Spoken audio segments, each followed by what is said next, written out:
Give me the... We're doing it live. We're doing it live. Ah. We're live. We're live. Well, hi, everybody. Welcome to Nature Check, the show where you come for the game, you stay through the tech difficulties, and then you learn some science. First, we always do introductions because we're still a teeny tiny channel. So hi, I'm Sheryl, the Dungeon Master for Nature Check. I'm a PhD student studying ecology at the University of Illinois at Chicago, and when I'm not doing research, I'm also a science communicator, and I host the YouTube channel, The Roving Naturalist. Next, we can do Ryan. Hi, my name is Ryan Gott. I'm an entomologist. I work in a nonprofit public garden. My sort of specialty is in structural, urban, and integrated pest management, with a side in like plant healthcare, horticulture, soil biology, everything else that goes into taking care of plants. And I play Fletcher, who is a human wizard in our game. Marvelous. Next, we've got Nancy. Hi, everybody. My name is Nancy. I'm an entomologist, and I lead personalized tours of Ecuador focused on insects. I live in Ecuador, but this time I'm coming to you from Washington, D.C. So that's cool, I guess. And I play Kae, and she is a human-ish rogue. And just a stone's throw away from Nancy, geographically speaking, is Peter. Peter, we should have met up! We should have met up! Yeah, I'm like an hour and change away. Together. I know, I haven't seen you in like a whole week. I know, too long. I know! Oh my god. You're all is real. Well, Were you? Despite the fact that I've said this multiple times, Nancy still doesn't seem to know that I am the small farms agriculture agent for University of Maryland in Carroll County, Maryland, which is about an hour and 15-minute change away from the northern border of Washington, D.C. I do videos, I teach pesticide education classes, and then in my spare time I take pictures of bugs, particularly stink bugs, which are my favorite, and they are the best bugs. Suck it, wasp people and beetle people. Come at me. Whoa. I didn't realize we were getting off to the start this evening. Yeah, but you should definitely follow Peter's Instagram for all those bug photos. And unfortunately, our fourth player, Joe, much like his character Lucanus, is in a strange land far from home and won't be able to join us this evening. But some combination of Peter and Ryan will be running his character in case the party needs him. Otherwise, he'll just be the strong silent type. If you're watching us right now live on Twitch or Periscope, first of all, thanks for being here. We really hope you'll enjoy what you're going to see this evening. And secondly, if you have any questions for the cast, please put them in the chat on Twitch or Periscope, and I'll do my best to catch them. We also have a brand new mod in chat tonight, so everyone please say hello to VronVZ. Hi, Veronica. Thank you for being here. I also just want to say that these people are amazingly good friends, and we had so much fun playing at our first live event 2 weeks ago in St. Louis. If you didn't have the opportunity to catch us live there, sorry we weren't able to stream that night, but you are able to catch up with the story via the podcast or the YouTube video. So definitely check it out because the two guest players we had that night were amazing, and the story was super fun. All good stuff. And that, of course, leads me into our last bit of housekeeping, the socials. You can find Nature Check on Twitter at @CheckNature, so follow us there for updates and the game schedule. And please subscribe to Nature Check both here on Twitch and on YouTube. Hey, we're up to 30 followers on Twitch. Thanks for that, guys. Oh, we really appreciate that. When did that jump up? I know, right? Well, we really appreciate that, and our Twitter followers had a big increase after EntSoc, so thank you, everyone, for being here and following us. That really makes a difference. It keeps our morale up, and it also helps other people find our tiny little channel, so thank you. Also remember that every game session will be uploaded to our YouTube channel, and you'll also be able to find our after show recaps there, our nature chats when we do them as extras. So definitely go check that out. You can also access the game sessions and the nature chats everywhere you find podcasts, so give us a listen and share with your friends and your enemies. And you can find the social media details for all of tonight's players down in the reference section. Additionally, we'd like to note that we will be taking a break from the Nature Check game for the month of December because trying to coordinate 5 people's schedules during a holiday month is not worth it. So after tonight, you'll need to wait until Saturday, January 11th for the next regular episode of Nature Check. But in the meantime, keep an eye on our Twitch and YouTube channels where we may have some other fun things and extras starting up. So keep an eye on all of that. Does anybody else have anything they'd like to plug this evening? Nope. Nope. Okay. Then let's get started. Civilizations grew, flourished, and fell on the continents of Lacedas for hundreds of years. But in the year 885, everything changed. Where once the gods of the pantheon held sway over various continents and made their presence known in frequent and tangible ways to mortals, now a dread silence and emptiness reigned. Civilizations fell into internal turmoil, and tensions mounted between empires. The faiths of nations were shaken, and new versions of old religions began to sprout. Spells once commonplace and relied upon, those that required the gods' particular attentions, no longer functioned. Access to and contact with all other planes disappeared or seemed blocked. The continent of Arda, still colloquially known as the God's Garden, was once the sacred and protected realm of Obadhai and Alana. At the moment of the loss, the strong protective spells surrounding the continent fell, and the shores and interior became accessible to any who wished entry on whatever business. In 952, a ship from the Tenebrian Navy took shelter in the large river mouth at the southeastern corner of Arda, and the sailors erected a small fort for protection. Over the years, the fort grew into a town, and the town grew into a small city. While Tenebria officially holds no claim over Arda, no outside nation has yet claimed dominion over the continent, New Seychester is, for all intents and purposes, a Tenebrian colony. How are you feeling? It's been an eventful few days. Not so very long ago, you had your first encounter with an Arda native, Bedwyr, an Ibixian warrior who stood beside you to battle some monstrous mosquitoes that ultimately killed a local New Seychester farmer. Realizing you could mutually benefit from this new acquaintance, Bedwyr brought you back to his tribe, where you shared your knowledge of orcs with the chieftain and wise woman. That wise woman, Isbeil, took a strong interest in you, eventually revealing that she thinks you might have something to do with a poem of prophecy handed down through their people. Isbeil then sent you far east across the grasslands with 2 other young Ibixians, Calder and Tempest, who are responsible for protecting a grove of chestnut trees at the edge of the large eastern forest. With Fletcher's excellent knowledge of agricultural pests on the continent of Perim and related integrated pest management techniques, you were able to help Calder and Tempest understand the problem with their trees, if not actually solve it. They shared this information with the leaders of their tribe who, distrusting of outsiders, decided they will deal with the problem on their own. Calder and Tempest then escorted you back across the grasslands to the west, back to the camp of the Chun An Iar tribe of Ibixians. Now it is late evening on Hextum, the 3rd day of Bloom Run in the year 972. Calder and Tempest have just departed after giving Isbeil, the wise woman, a full report of the assistance you rendered them both in understanding the illness in their trees and in fighting a blood-silk spider that attacked you in the forest. You now stand, just the 4 of you, in front of Isbeil.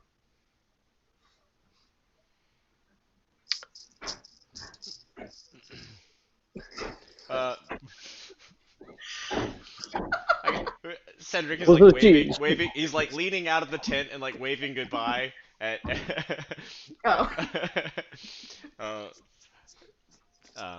She was totally filled in on how this went. Mm-hmm. Because it was like our mission for them, but also for her. Yes. I hopefully all of that sounds satisfactory to you.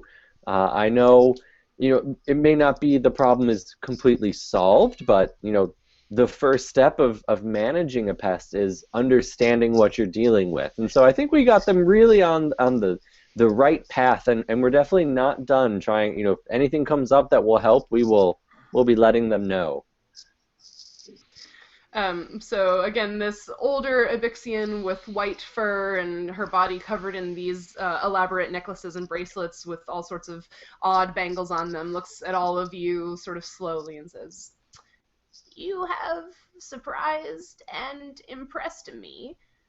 Your tenacity in solving problems and helping our young folk was most admirable, especially because you are outsiders. And I know, even though I trust you, it is hard for the rest of our people to trust you, but..." Oh, we got some looks, that's for sure. "I am sure you are an interesting-looking bunch." Thank you. What? My mom always said the same thing. But I think you have also inspired trust in at least a few. Calder especially seemed to appreciate your help and the opportunity to talk to someone else. It was really interesting. They're very very nice people. Really appreciated the opportunity to get to spend some time with them and get to know them. I felt like we really formed a bond. That is most encouraging to hear. And so, how have you liked your time among the Ibixian people thus far? I loved it. You guys are great. Like, this whole land out here, because I've only seen the city, right? It is so beautiful, and like everyone's afraid of what's out here in the city, but it's like not really that scary. I mean, despite the giant spider. The giant spider was a little bit scary, but What it was about just the giant blood-sucking bat things?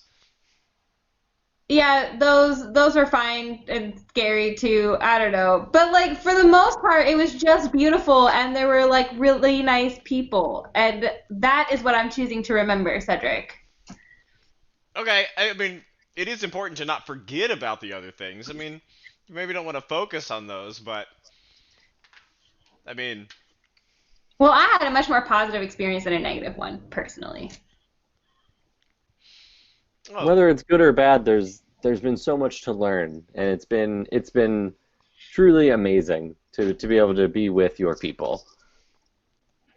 And she sort of sagely nods her head for a moment and turns to you, Cedric, and sort of picks up something, a little bundle from a stand next to her and says, "My friend, you are not wrong in saying that there are many dangerous things in this world, and so I give you this to help you along the way." And she's handing you, you've probably heard of or seen this before, but it's a tangle patch.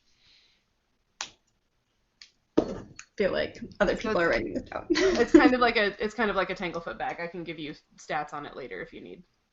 But you handed it thank to you. Cedric, Thank you right? so much. We were very honored Yeah. by this gift. Yeah.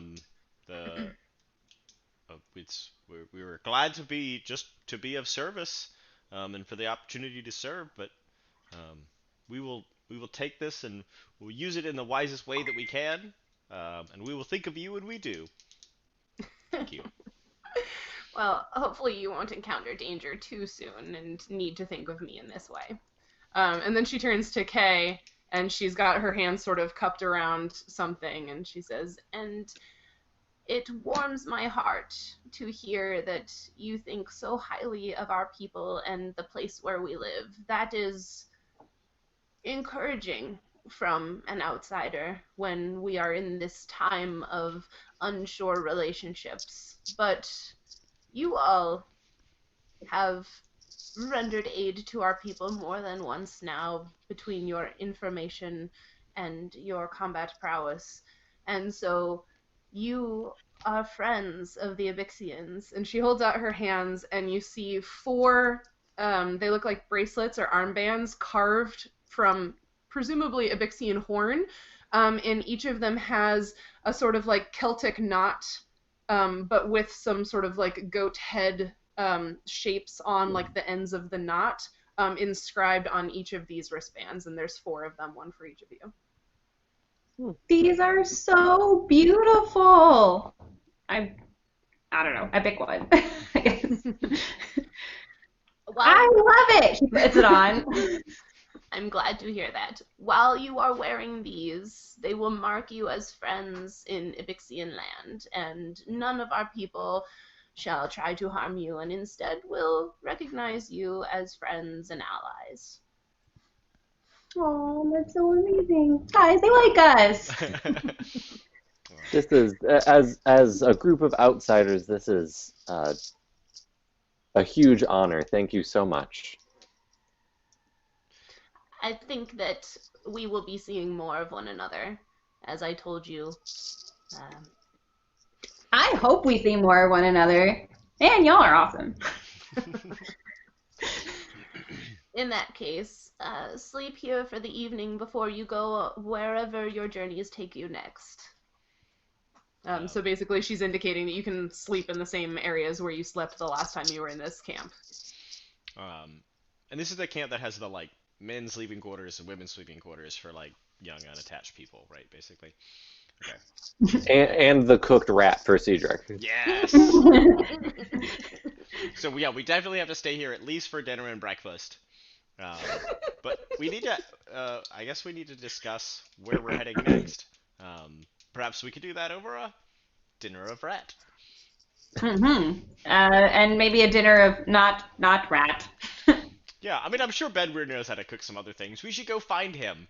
He's he's out in the country. Yeah, he's out and about with his, well, not scouting, but out with his cousin, sort of raising the alarm or calling all of the clan chiefs together for a meeting to talk about the orcs that He's not back yet? It's been like 5 days. No, it's been like 3 days. Or I guess it hasn't been 5 days, but there's so many clans out there they have to visit. This is the broad grasslands. There are a lot of Ibixian clans, and they live far across this area. So yeah.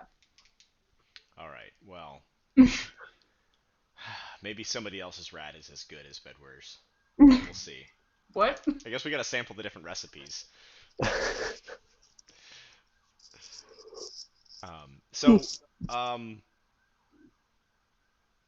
I guess we've left. Yeah, we'll make our exit. Yeah. They are thank yous and goodbyes. And then what time of day is it? Is it like, when did we get here?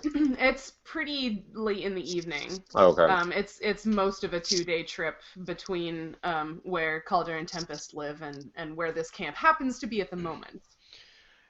So looking at these bracelets that Nancy has, are they all... That who has? Sorry, that Kae has. Yes. That Kae has. Are they all pretty similar? Yeah, they're 4 identical bracelets. So it looks like this is a sort of a thing that they use to mark, like, you could presume it might be a way to mark their scouts, but basically, yeah, it's got this sort of, like, symbol, a Celtic knot with some goat heads and curved horns sort of making up components of the knot. Okay. So they're all pretty much the same color. You said they're horn, right? So I assume they're kind of like a dark brown, black. No, this gray. is like a creamy white-ish color. Yeah. Cedric is gonna take the lightest colored of the 4, Okay. and put it on his wrist, and then like button his shirt over it. Wow. Interesting. Yeah.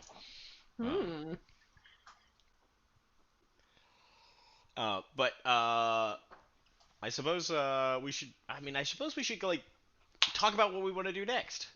I mean, Kae like has hers on her arm and is like looking at all the detail and like very excited about it. Yeah, Fletcher's definitely wearing his and not hiding it. Weirdly, like Cedric. I mean, if you want to ask Cedric about it, I'll be glad to explain why he's hiding it. I mean, I don't know. I don't know if I would have even noticed that you did that. Yeah, I mean, we're walking to where we're gonna go eat. Like. Yeah. Did you do it very obviously? I mean, not intentionally. Like, not like I'm trying to show it off, but I mean, not like I'm hiding it. So yeah, I mean, I'm sure you would. I mean, I'm sure you would notice. I mean, he's like unbuttoning and then rebuttoning his cuff. Um, but Kay notices, but decides that she does not want to fight today, and is just like letting it go. Not today. Not today. We had a good day. We're not gonna ruin it.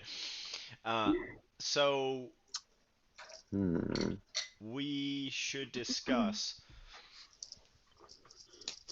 where we want to go next. We have obligations to go and look at these birds. We Yeah. have but I mean, I think we originally planned to head out into this wilderness to investigate the problem with the poison fish. Or How many days has it been? Didn't I tell that guy that we were gonna give this net back like a week ago? Long time Yes. ago. Yeah. I mean, things happen. I'm sure he'll understand. I hope so. Oh, awkward. Hmm. Well, like the fish and the parrots are kind of the same direction, which was west-ish. Do we know where we are in relation to the town now-ish? I mean, more or less. I mean, we traveled pretty much directly here in a kind of a straight line. I mean, that's the nice thing about traveling through the grasslands, right? You don't have to really like go around stuff. So I think if we head back that way, about a day, that's pretty much the way Bedware brought us, right? And then I mean, then we'll be at the farmland, and then basically due west from that is the river. I imagine they would know this river as well and could give us Oh, directions that sounds like a much better to idea. head straight there across the I mean, grasslands. I'm telling you, I have a very good sense of direction. So You lived underground. How could you see anything? well, that's the thing. When you live underground, you can't see where things are, so you have to have a good sense of where you are at all times. Have you ever been lost in a cave? No, don't they usually like stop at a certain point and you just turn around?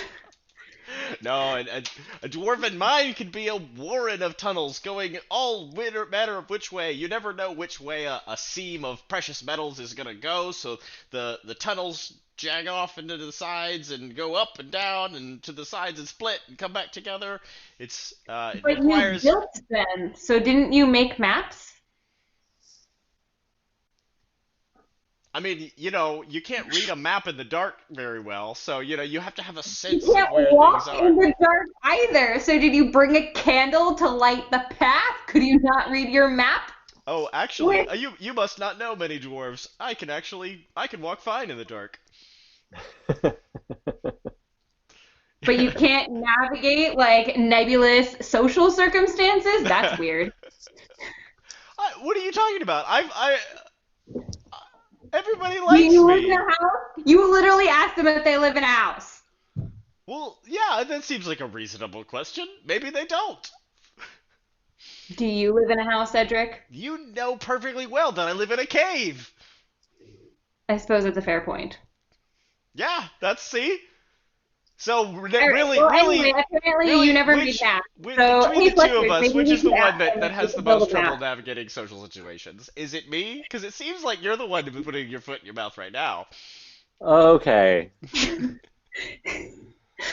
Fletcher, do you think they could We build had a a map? nice day. Let's not end it fighting, because I'm sure you two will just fight in the morning.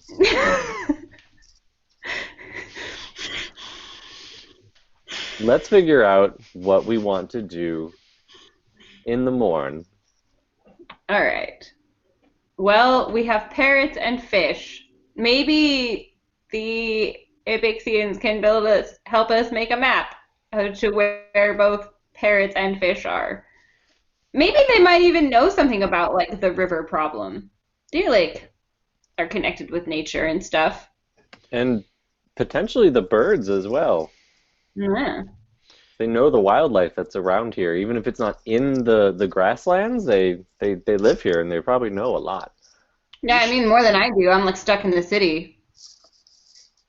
We should also consider, at least down the road, I mean, maybe not the next thing, but down the road, we should probably consider reporting back to someone in a position of power about this orc invasion. That's also probably a good idea. Mm. Yeah, we definitely don't want New Seychester to be surprised or unoffended. Wow, you care about my town that much to like want it to not get plowed over by orcs? That's impressive. No one deserves to be plowed over by orcs.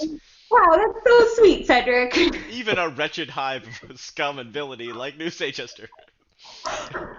Well, not all of us are scum. I might at least have upgraded to algae, okay? Oh, you're lovely, Kay, and you know I love you. You're one of the good ones. Oh And my I'm goodness. sure you're one of the good dwarves. I'd like to think so. Oh, this is happening.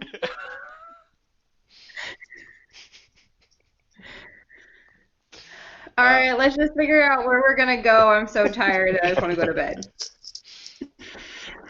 Well, if we're worried about the orcs, perhaps instead of cutting across the grasslands, we go straight Directly back Yeah, to that'd be a town. good idea. to inform and regather ourselves and then head out towards the river and the forest where these birds are. That way, nothing will. If anything's going to happen in the meantime, we'll at least have already warned them. Yeah, we're gonna have to pick who to tell, I guess, because like, I'm not sure if you noticed, but some people are racist and definitely don't like the outsiders. So we might want to, if we're like, these people said that the orcs are coming, I don't know. I don't know. We should just be conscious, I guess. Sounds like it would be a job for you. Yeah, I guess it does, doesn't it? You would know who to talk to, and they probably will at least know you or your family. And so if you say there's trouble coming, that might go over a little bit better because Cedric and I and Lucanus are all outsiders as well. Yeah. Well, you saw what they did to my brother, so I mean, So even better for Cedric and Lucanus to not be the ones to say anything. One's tall, one's short. all right. Yeah, let's. I mean, perhaps your brother is a good point of contact now that he's. I mean, we. Not dead. Yeah. I mean, he's connected with a family of political influence. That is true. They would probably know someone who would be good to talk to. That's a good idea. Perhaps what if we just make it request that they are the ones who put up the word? Presumably they would be that's even listened better. to rather than just simply you, Kay. What if it's a prominent Yeah, I'm family just of some poor money street kid, so no one who wants to listen to knows me. that there's a problem coming and it's going to be bad for the town? I imagine if we tell them and say they need to take care of this, they might move a little further, a little faster in town. No, I totally agree, and they could have heard it through like the trade winds or something big and important. Yeah, I'm just some like street kid. Trust me, they're not going to listen to me. I mean, they do certainly owe us at least an audience. If Help we're them out, digging them take a out of spot. family debt, I think the least they can do is go talk to somebody about this. Yeah, Yeah. agreed. So, do we want to head straight back to town, or are we? Okay. Yeah, I think that sounds like a good idea, and then we can, rest up and adventure back out. What do you say, Lucanus? He agrees. Cool. How Good convenient. thing we made this decision without him.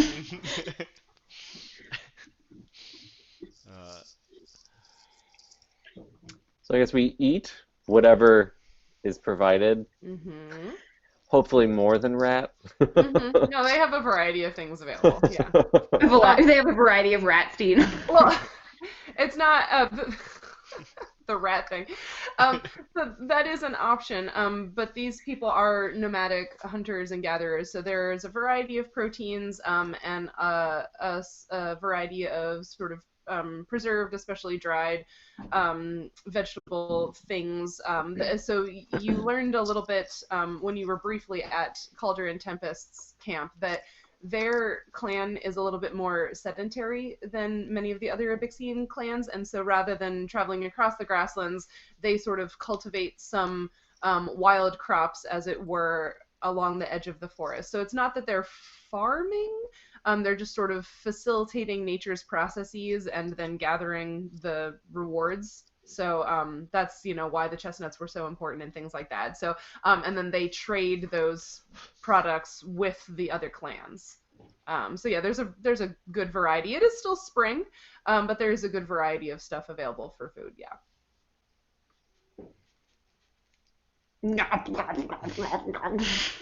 Yeah, I'm assuming we're allowed to eat together even if we can't sleep in the same space. Absolutely, yeah, and Okay. it's not that the spaces are especially separate. It's just that there was like a young men's and a young women's like sleeping quarters, sort of like adjacent to one another. But yeah, you're totally allowed to eat wherever you want. Well, Fletcher says goodnight and heads to bed when we're done eating. It's been A day. several days in a row of walking and adventuring. It's a lot more than he's ever done in school, with this being his like first real field work. So,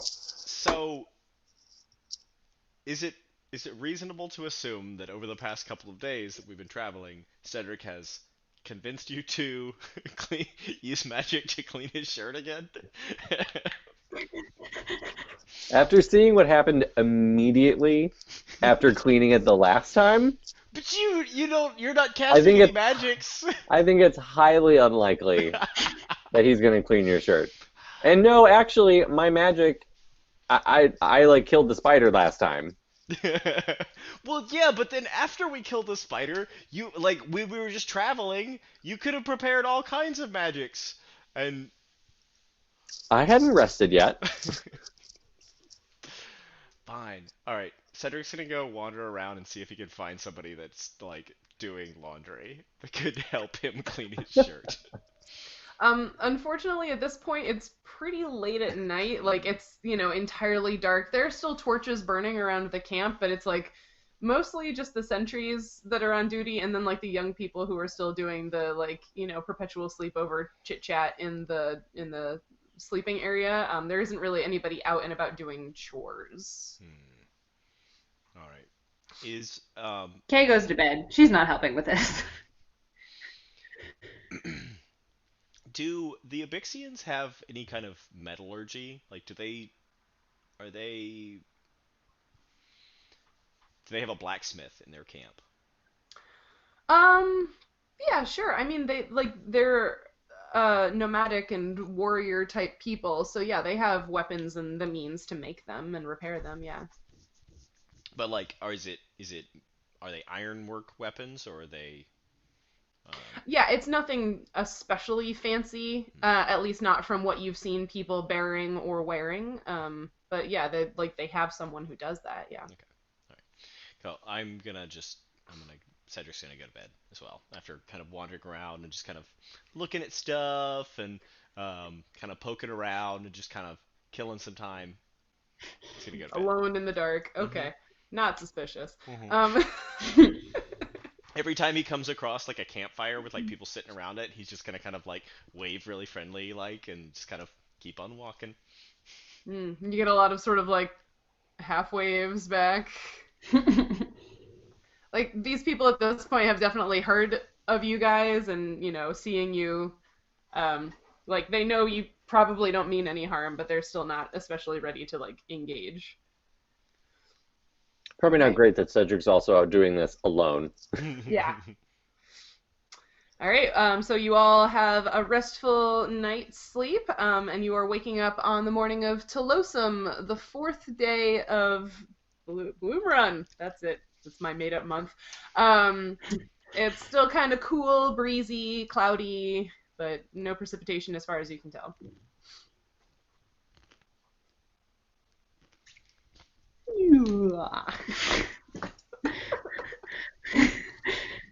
Kay, like, stumbles sleepily out, I guess. Uh, Cedric, like every day, wakes up and prays, like hands clasped on his bedside, like for about half an hour, and then heads out for breakfast.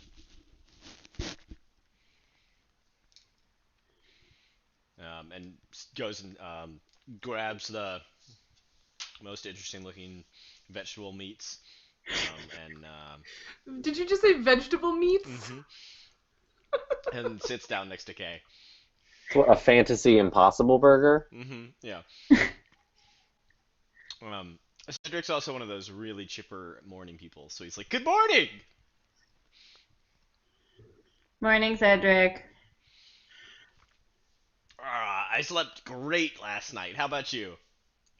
I'm still waking up, I think. Mornings are hard. I find all of the insect life out here so fabulous. I love listening to them sing me to sleep. Well, I think we agree on something. It is quite nice, isn't it? I guess I hadn't thought about it. Yeah. Yeah, and then the birds in the morning, they're so great. It's like your own natural wake-up call.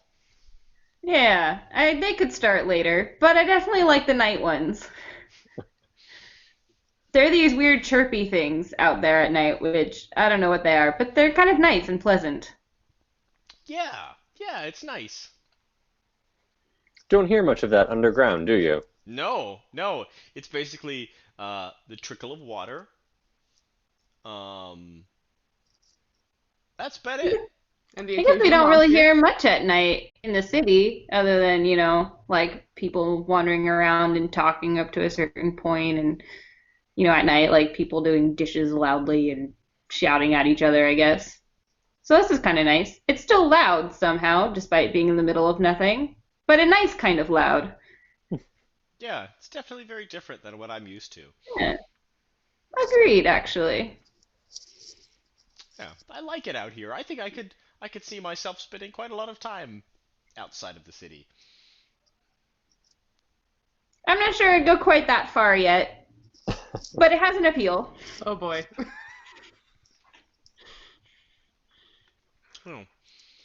Well, are you guys ready to head back to the noisy town? Yeah, I guess so. Yeah, as soon as we're done eating. All right.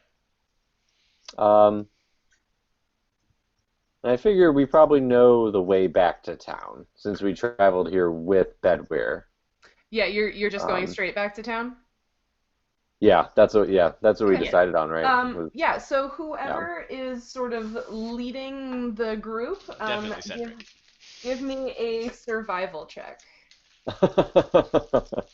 Cedric's gonna try and lead, even if somebody else is actually leading. Ooh. Of course. Cedric knows exactly where he's going. Survival is...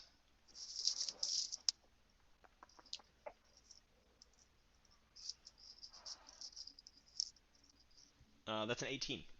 Wow, yeah, okay. So yes, as he so flippantly remarked, and luckily for him it's spring, so the grasses in the grassland are short, because let me tell you, it is not easy to navigate in August or September. But yes, it's spring and the grasses are short, and you were amazingly paying attention as Bedware led you across the grassland a week ago. And so you are able to pretty effectively navigate your group back to the walls of New Seychester. It takes about a day. Yeah. As you're walking though, could I get perception checks from everyone? Ah. No. Oh God. 12. 12. It's gonna be a 6 from Cedric. Oh. Oh boy. Well, He's so proud of himself and so focused on... You're so focused on where you're going that you're not paying attention to where you are. I'm leading. I'm not paying attention. That's accurate. I also got a 12. Okay. Yeah, so as you described, Cedric is very focused on leading the group and where he's going. And Should I roll for Lucanus? No. Oh, okay. The only thing you'll use Lucanus for is for combat if you need him. Okay. Yeah. So Cedric is very much focused on where he's going and making sure that you're going the right way and that the party is getting back where they want to go.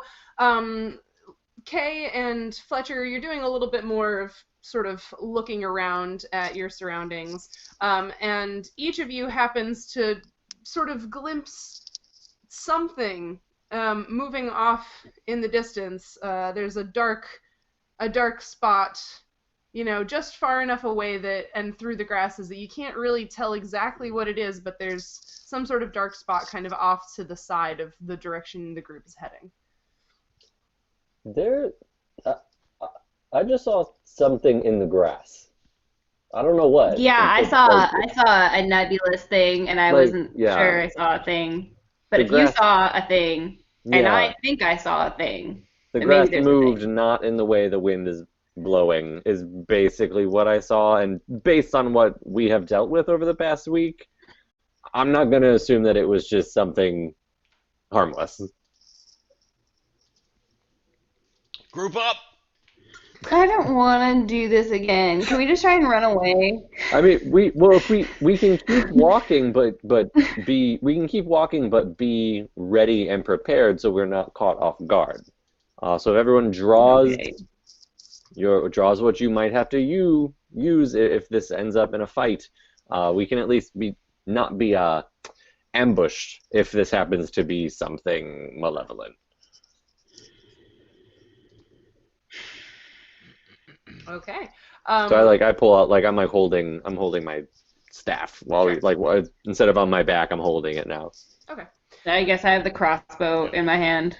Cedric kind of loosens his warhammer in its holster. Mm-hmm. All right, crossbow. If we can actually hit the thing this time, that would be great. Hey, you were great against the Sturges. I was great against the Sturges, but not so great against the giant spider for no reason. It wasn't that big. Don't worry. Do weapons have personalities? Because mine would totally snap They at me. can. Some people name their weapons. We're not at that stage in our relationship yet. Okay, fair enough. So are you continuing to head in the direction that Cedric's leading you? Are you moving towards the thing you saw? Are you just sort of keeping it in your line of sight? What are you doing? I propose continuing to just move forward, but being aware that now that we've caught a glimpse of something, being just more aware of what it might be around us. Yeah, Lucanus, you're the tallest, so you could probably see the farthest, so you should keep an eye in that direction. You can take up the rear. Yeah. He's in the back. He's in the back. Okay, well, in that case, you travel for maybe another 20 minutes or so and sort of keeping that dark spot more or less, in the corner of your eye as you move, because it is kind of off to the side. But eventually it gets to the point where, could I have perception checks again? 20. Wow. Good, I got a 6. 10.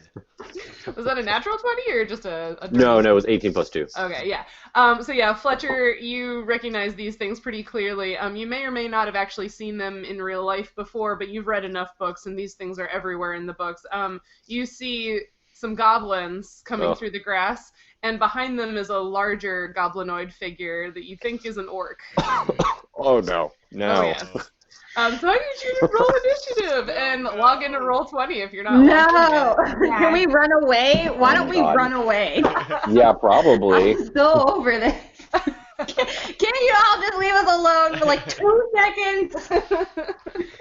Ryan, do you want to roll for Lucanus? Or I was just going to ask if you want to pull up his stuff. All right, I've got it up, yeah. Because I feel like pulling his stuff up online as an additional online thing, when there's also other online uses going in my house, will start stretching my bandwidth a lot. I'm good, yeah. Okay. Also, I'm on a desktop, so I assume it's a little bit less. I assume you're on a laptop, so. I'm on 2 screens, and Bryce is streaming stuff downstairs. And so usually I notice my video quality go down when I even get on Twitter on my phone while we're doing this. So I don't want to Okay. pull up Alrighty. more. Yeah, so in that case, make sure you've rolled initiative and logged into Roll20, and then I'll This is so bad. call for initiative in a moment. This is not good. Not good? I mean, just the situation. That is true. It is not good. Yeah, so yeah, when I recognized and think I knew what that was, I was like, I think I went, that's not just a shadow anymore, y'all. Yeah. I see 3 goblins and something that looks a lot bigger than a goblin. Mm-hmm. All right, so anybody have initiative higher than 20? No? Okay. Oh, wait, sorry. Higher than 20? Not yet, probably. No. 15 to 20. Yes, me. So Cedric has a 20 and Yeah. Lucanus has an 18. Wow. Cedric has a 20, Whoa. and Lucanus has an 18. Kae, what did you get? I have a 19. You have a 19. Okay. 19. Jeez. Wow. 18 for Lucanus. And Fletcher, what did you get? Okay, it's like, I'm sorry! Pew, pew. I had 14. You have 14. Okay.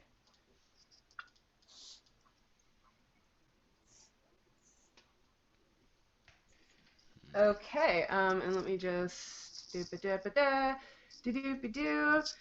I love running multiple monsters.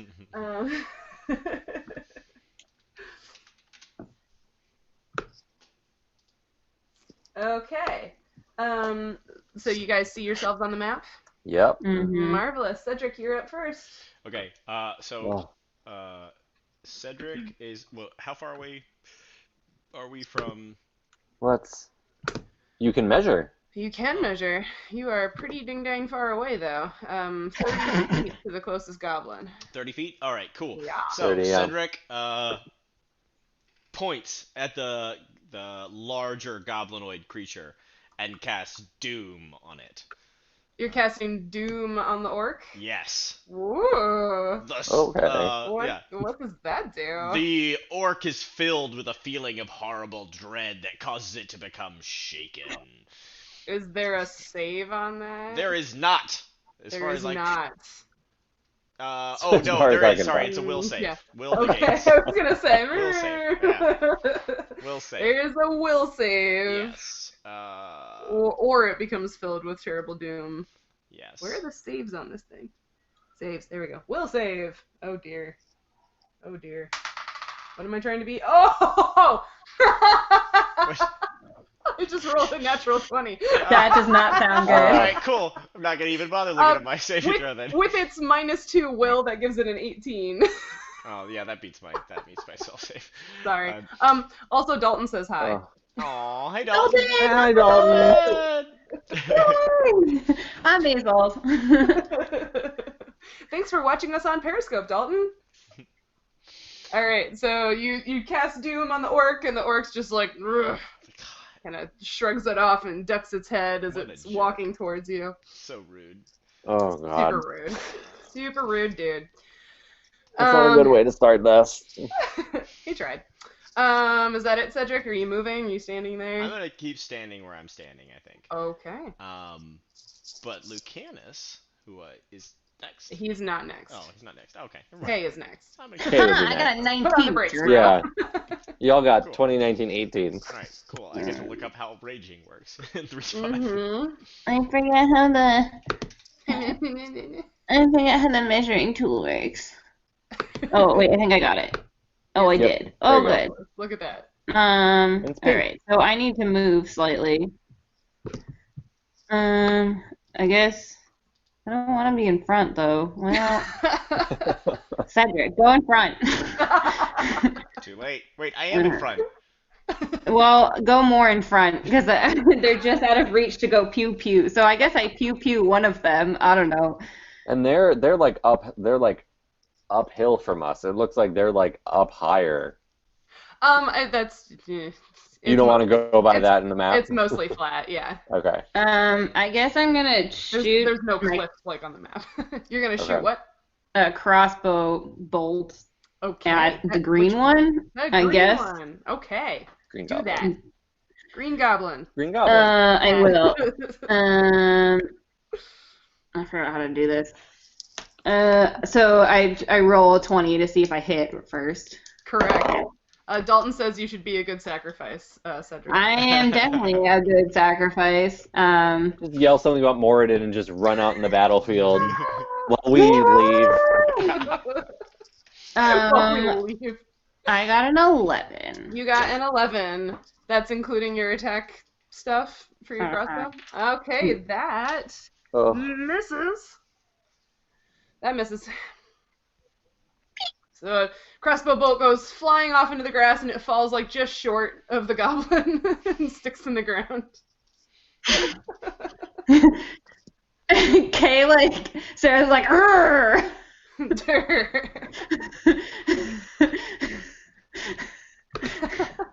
+1 intimidate. Tried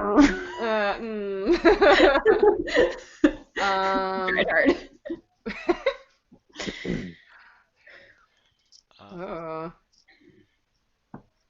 Yeah. Okay. So after Kae's crossbow bolt falls short, she barely has a moment to breathe or blink because all of a sudden the orc rushes up and is in her face. Oh, with, Lord. Yeah. With a falchion. With a what? A falchion. It's a nasty curved sword.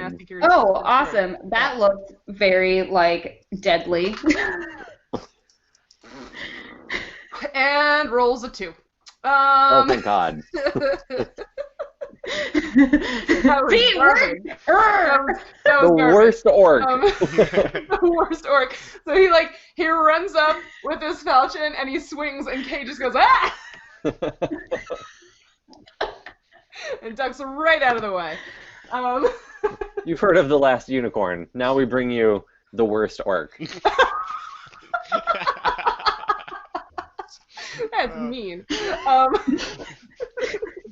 Yeah, Peter S. Spiegel's lesser known work. Alrighty, now it's Lucanus's turn. Okay, so without hesitation, the sight of the orc sends Lucanus into a rage. Yes, it does. He steps forward and swings his greatsword straight at the face of the I can't move Lucanus, but steps up next to Kae and just swings like a baseball bat with his greatsword at the orc's face. 30. Yeah, he can't quite. Wait. 5, really? 10, 15, 20, 25. Haha, he can flank it. Look at that. Oh. Just enough movement. Alright, so he's flanking. Is he raging? Yes. He's raging. Swing, and you get a +2 on that attack for flanking. Oh. Oh, that's a natural 20. Ooh! Yeah, I need the app to make the air horn sounds. Roll once more. That's another No. natural 20! Well, that is the Oh my God, that's never going to happen again. I'm taking a picture of this. Oh my God. that is the most confirmed of critical hits. I can't believe Lucanus critted while he wasn't even playing. And on his very first orc attack. It makes so much sense. And next time Joe's going to just roll 3s. Yeah, terrible. Yeah, I played Fletcher. I couldn't hit anything with multiple magic, spells, but maybe you're just a melee kind of guy. Yeah. Alrighty. Well, thanks, Joe, for being here in spirit and smashing this orc to bits. Roll me some damage. Okay. That is double the things. Yeah. So for a greatsword, is that 2d6? Is that? Oh gosh, I don't have the stats in front of me. All of my handbooks are holding up my microphone, so let me just shift this back a little for a moment. If I'm too close to the screen, it's because I'm trying to read Joe's handwriting, and it's very... Yep, it's very something. Great sword. It says 2d6 plus 1... Oh, God. One... S? One... Looks like 1d5, which is not a thing. No, not a thing. Great sword. Yes, 2d6. Okay, 2d6. And it crits on a 19 or a 20. Okay. Oh, that must be what it says. Yeah. Oh, well, no, that's under critical. There's something else written there.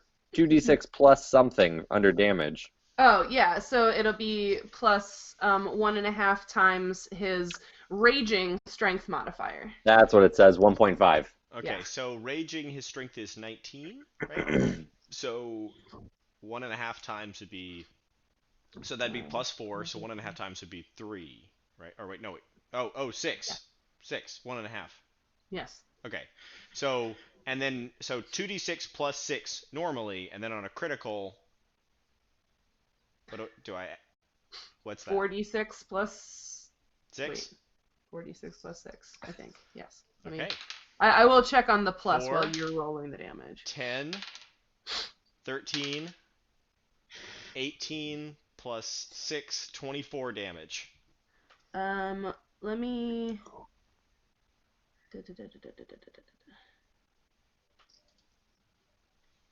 Sorry, I'm trying to make sure, because, like, the way we do critical hits is, like... Is it just double the dice?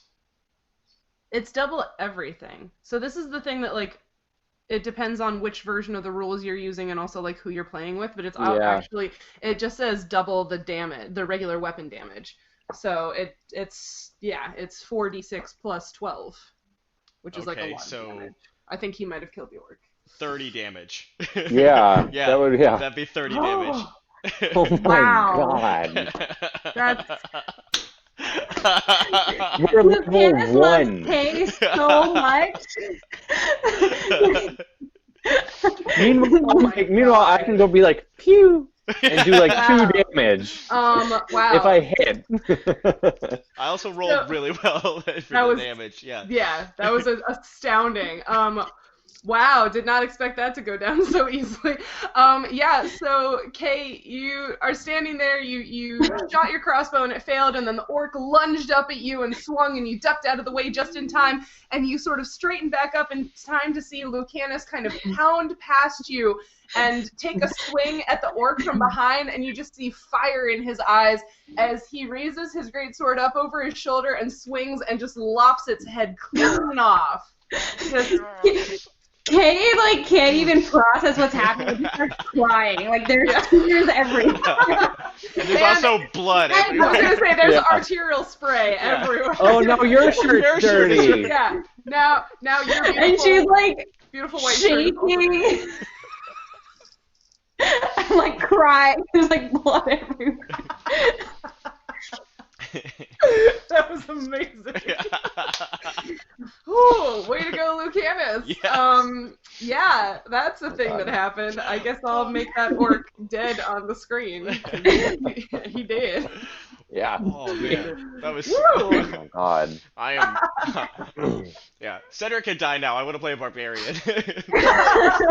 Yeah, why didn't I play some kind of just fighter? Yeah. Like, what's wrong with Man, me? what I've been missing out. Because you experienced players were doing the responsible thing and playing spellcasters so that the newbies didn't have to try to learn how to spells work. Oh, goodness. Speaking of spellcasters, it's now Fletcher's turn. Fletcher, that just happened. Yeah. I was expecting to attack the orc. Let's see. Let's see. I'm gonna 25 feet. So I'm gonna have to do some measuring. Those poor goblins, they just watch their giant leader just like fucking drop. I know. Wait, Sheryl, diagonal is 5 5, 10, 5, 10, or 10, 15, 10, 15? Yeah, it's 5, 10, 5, 10. So the first diagonal would be 5, the second diagonal would be 15, 15, blah, blah, blah. Yeah. 20. So that'll be 20 feet. And 20 feet. Okay. I'm going to stop there and cast Acid Splash at the red goblin that's there. Ooh. That's a touch attack? It is a touch attack. Marvelous. Which I always forget what I do for these. Right. I roll 20 plus your dexterity. 20 plus dex. Yep. We'll have figured out how these spells work just in time for you to level up and get new spells. And then hopefully never have to use these again when I can actually do things. Aw. What's a 21? Well, that's a hit. Gracious. I have to roll so well to do so little damage. so little damage. Okay. And then, so that's going to be an instantaneous hit from a ball of acid that went off the thing. And does 1 acid damage. 1 acid damage. But you hit that 1 acid damage really well. It was Yeah. I did. well marked. This little green bead goes shooting out from Fletcher's hand, and it sort of expands as it flies through the air until it becomes this sort of like giant, acid green blob, and it just smacks that goblin in the shoulder. And, I spooked him. You spooked him. All right. And now it's the goblin's turn. You made him angry. How far can they move? Oh, they can move pretty far. Okay. Well, you made him angry, so he's going to come up and attack you. Makes sense. Makes sense. The green one's going to come up and attack, Lucanus. Just put me out of my misery. And... And the blue one's going to come up and attack Kae. Because that's what we got. Okay. But why? I didn't do anything. All right, so red will go first. So they've all got sort of goblin-sized morning stars, you can see. So it's a, club with a metal spiked ball on the end. Yes, Dalton, they crushed my orc. It's fine. I literally just commented on one of Joe's posts and was like, he was complaining about something, and I was like, it's okay. Peter crit and Lucanus one shot an orc boss. Hopefully that makes Joe's night in the airport a little better. All right, so the red goblin is going to attack Fletcher with its morning star, and that is a 19. Oh, yeah. Yeah, I feel like that hits. Absolutely. Probably knock me down. It might. Probably. Oh my God. 4 hit points. Oh, and it only does 1 point of damage right back at you. Woo! Game of attrition. Yeah. That's what, 25% of your health? Yeah, 20 shell.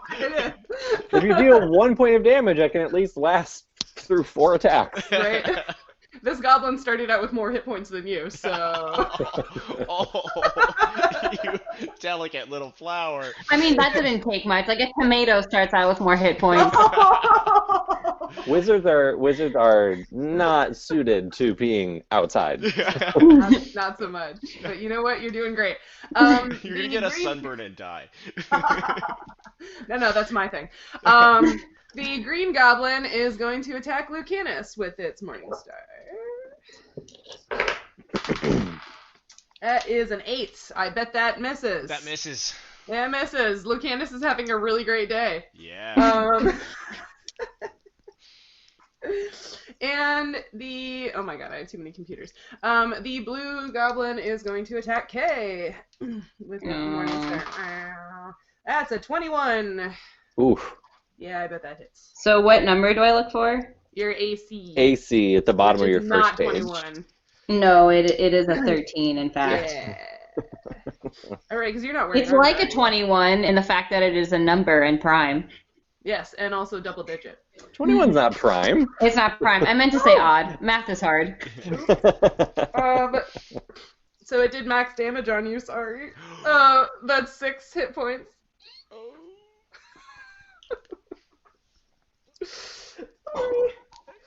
Oh my god.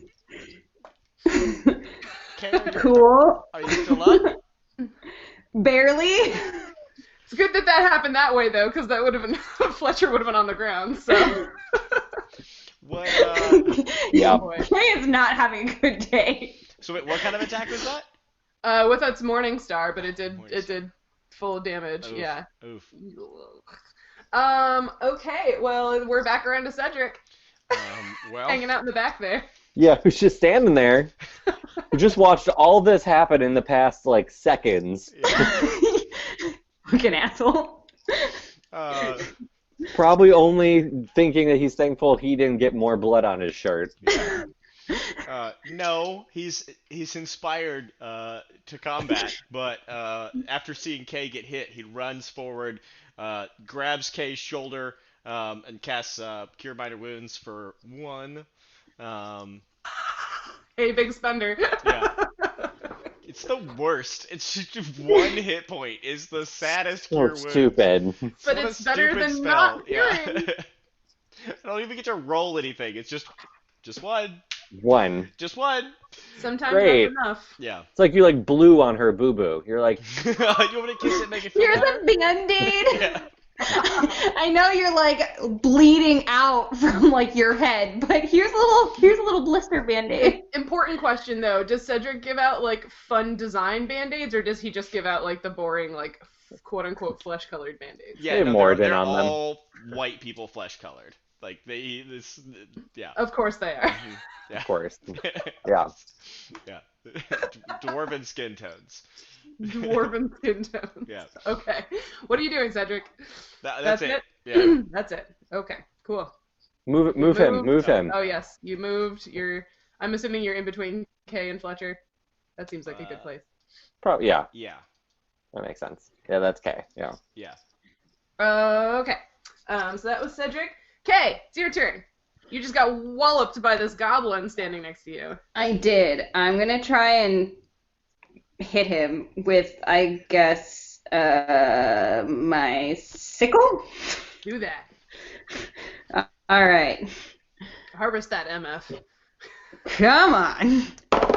It's very like battle royale. I got a natural 20, but I have a -1 to use it. Oh. It's still a natural 20. Still a natural 20. It's still a natural 20. Yeah, it's still a natural 20. Roll again. Well, wait. Oh my God, where did I put my book? It's down here. Is your sickle only a crit on a 20? I don't know. Let me look up real quick.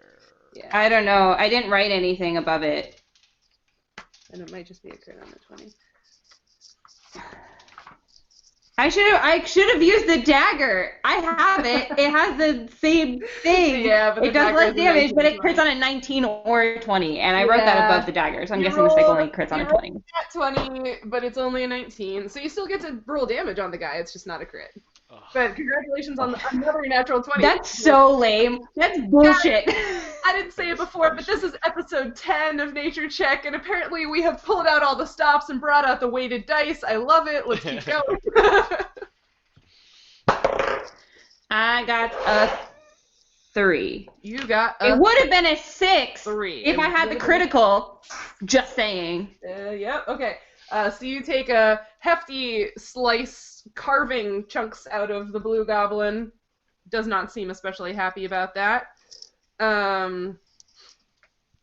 Next would have been the orc. Wait, can I move? Because Yeah. I didn't move. Can I attack then move? Yes, you can. I'm gonna get the out of there. Okay. Where are you going? Anywhere I possibly can. Backwards, I guess. Just a reminder, if you take a 5-foot step, nothing happens. If you take more than a 5-foot step, that goblin will get an attack of opportunity on you. Yeah. Okay. And Cedric already went, right? Yes. What is an attack of opportunity? Oh, so there's like nowhere I can go, basically. There is one place you can go. If you went here and stood behind Okay. Cedric, that would be a 5-foot step, and it would be away from the goblin. Okay. Yeah. What happens if I take a 5-foot step back and fall off that cliff? It's not actually a cliff. That's just the map that I found. But Oh, damn. there's no cliff. It's a I just take a grassland. step backwards and fall off the cliff. Oh, It's- darn, I escaped. Like a reverse Pocahontas. Just Pretty much, yeah. I am one with the grass now. It can have me. So yeah, you can take a 5-foot step if you'd like. You can stay there. Whatever. I'm so bitter about that 20 that should have been a crit. I'm sorry. Bummer. Gotta boost that strength. Alright, so it would have been the orc's turn, but now it's Lucanus' turn. Great. But it's dead. There is no more orc. Yeah. Freshly spattered with orc blood, Lucanus spins around and swings for the green goblin that's been creeping up behind him. Okay. Oh, frick. That is a... I don't get a size bonus, right? No. The size bonus is factored into the AC. Okay. Then that is a 9 versus AC. 9? No, that does not hit. You swung at the same height as the orc. It just That's what I was just gonna say. He swung, cleaved the head off the orc and continued the momentum around, and it just breezed over the goblin's head. Beautiful. Fletcher. So I just got hit. I could sort of reflexively do just a single step backwards, and throw up my hand and cast shield in front of myself. As a wizard, I think that just kind of becomes a reflex. So I have this invisible round shield appears in front of me, between me and the goblin. Nice. An invisible shield that appears. Well, it's like, yeah, it's like translucent, there's like shimmery like the air is like shimmery. Okay, Yeah, okay, that's Come fair. on, you've Like, seen it's like fantasy stuff pearlescent. before. Pearlescent. I love it. yeah, Yes. it's very pearlescent. All right. So you've cast shield on yourself and taken a 5-foot step. Marvelous. And then it is the goblin's turn to go again. So yeah, the red guy is going to take a step forward. And the blue guy is going to take a step forward. And then we'll do the thing again. Where the red is going to attack Fletcher. And that's a 12. Nope, Nope. Okay. because my AC is now 16 with my shield. Heyo. So I'm able to. His Morning Star just glances right off the seems to just glance off the air. Nice. Love it. Nice. Good move. Waste. And the green one is attacking Lucanus. That's a 19. That hits. That hits. Okay. Where's my d6? Like a d6. That's a 5. 5 points of damage to Lucanus. Youchie. Oh. He can take it, though. That's true. Some of us. To a point. He's still only a level 1 barbarian. That is true. Wait until he's level, Oh, 5, also, and he you can know- just be the damage sponge. Also, you know that those temporary hit points go away when he's done raging, right? Yes. Right, so it is technically, well, it is very possible for a barbarian to fall unconscious and be at negative something hit points after they stop raging. Once they stop raging, who cares? You know, at least we're out of combat. We survived. Right. If he drops dead afterwards, Perfect. gotta get a new barbarian. Get a new barbarian. Oh boy. And Cedric, the blue one, is going to attack you because it just took a step forward pursuing whoever was there.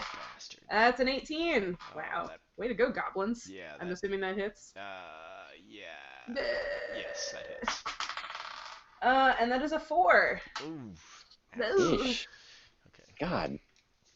The orc boss, not a problem. Apparently, these little fucking jobbers. Didn't think that was going to be the problem, but I know. here we are. D&D! Yep. And we're back around to Cedric again. Okay. So.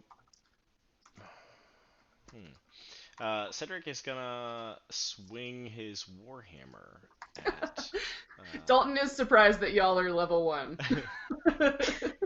We've been level 1 for so long. We're so close to level 2, y'all. It's We're been so 80 close. years. I mean, playing twice a month, this is episode 10. Yeah, it's about time for a level up.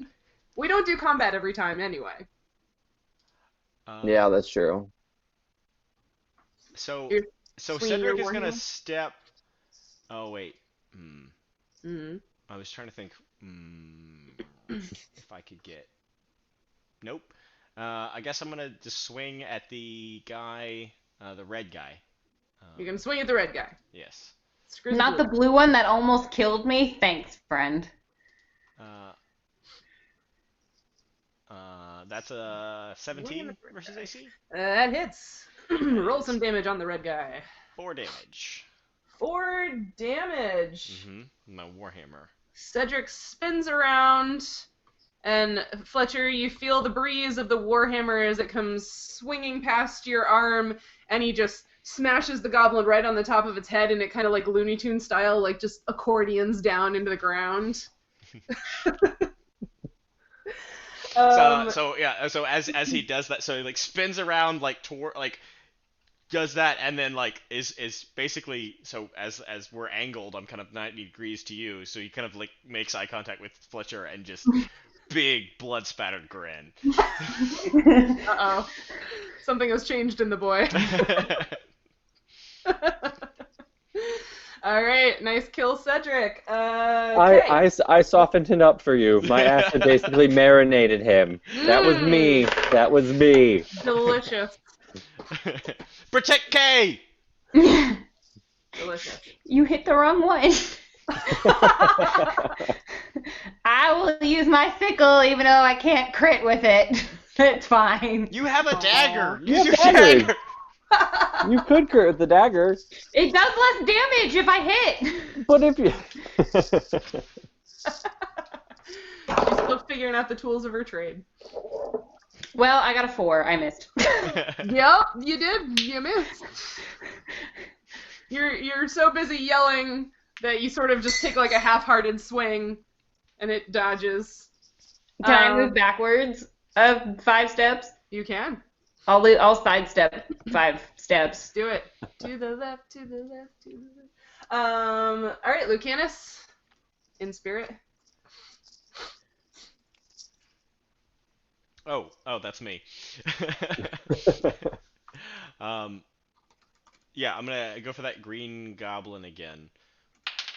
Okay. Oh, that is a 24. Wait, you're going for the green? Oh, sorry, yes. Yeah, the one I missed Sorry. before. I forgot who was talking right now. It's not actually Cedric. It's Lucanus.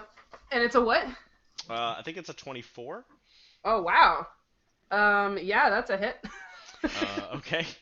And then some. It's 7 plus. It's 1.5 times my strength modifier. Wait, Is that how right? did you get... Oh, because I it's rolled- 2d6, right? Yeah. Yes. Yeah, so it's 1.5 strength modifier. 7 plus 6, so 13. 13. 13 points of damage. Yeah, this time he sort of readjusts the height of his sword and takes it and just sort of like at a Brazilian steakhouse just skewers the goblin straight through on this sword. And then like afterwards, like lifts him off the ground. Yeah. Like this is like not just like a straight in, but it's like a Yeah. and then like slings it off the like slings the corpse off the blade onto the ground. It makes this like crunch noise. He should have hit the other goblin with the body of the one stuck on the sword. Excellent. Improvised weapon. Yeah. That is an improvised weapon. He's not proficient in goblin corpse. He should be. It sounds like a character flaw. Yeah. And you don't. And Oh my god. You don't say anything when you do that. You can be like, "Fogo to you, Shishkagoblin." Like, Goblin, that's it. like you gotta say something if you just did that. Okay, all right. He turns around and but no, like he's just like his face has gone that like ghastly white color with those like green splotches that it turns, and like you look into his eyes and there's no consciousness in his eyes. Like he can't speak right now. He's so blood frenzied. Lucanus is just gone. Well, Fletcher says that to himself when he sees you do that. He's like, "Goblin." Yeah. Later on, I'm gonna say this. This joke is gonna kill around the campfire tonight. I know what our first T-shirt is now. The Shishkagoblins. Just a sword with goblins on it. The Shishkagoblin. Oh man, or oh my god, why can't I think of it right now? The like all of the meat that gets stacked on the spike and it spins and you shave bits off. Oh, like gyro meat. For hero, yeah, but I forget what the. Oh, but it could say hero meat, like HERO. Somebody write this down. TM. Be like a goblin Dalton, rotating you can't on steal it. this. Oh, that's it. Shawarma. Thank you, Dalton. Yes. Shawarma. He's always there for us. Yeah. Love you, Dalton. Can't steal our t-shirt idea, though. We will soon. Dalton. Fletcher, once again, you are following a tough act to follow. What you got now? I won't be doing anything impressive, I can tell you that much.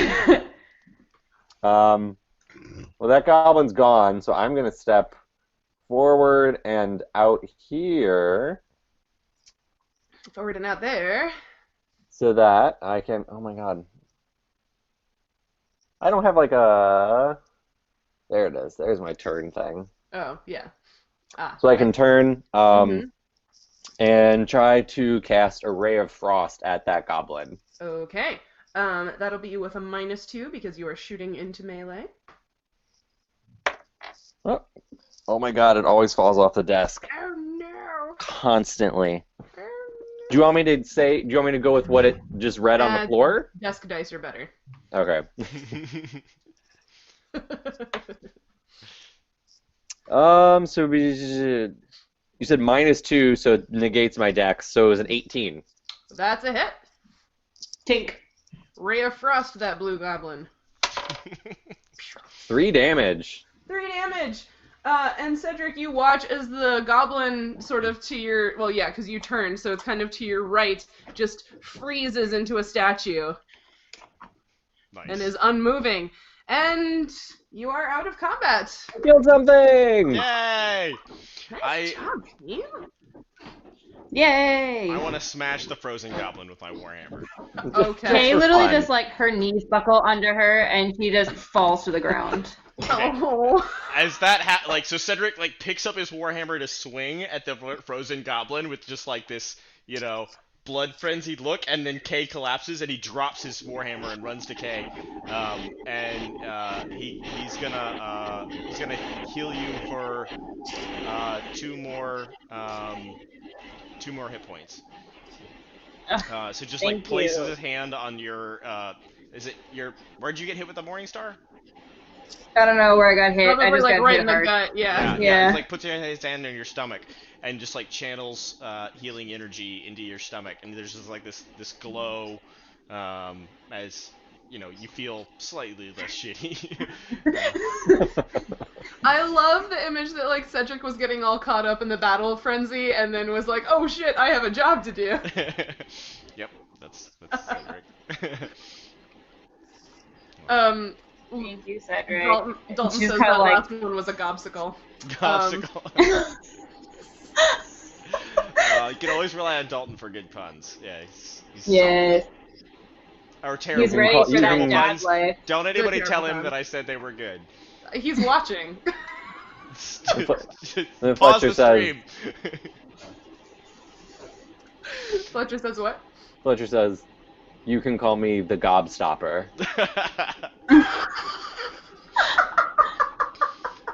Oh, because you stopped goblins. Yeah, that makes That sense. literally, it froze, like I stopped it, and it's frozen, which stopped it. Yeah, no, that's good. Somebody should patent that. That's a great name.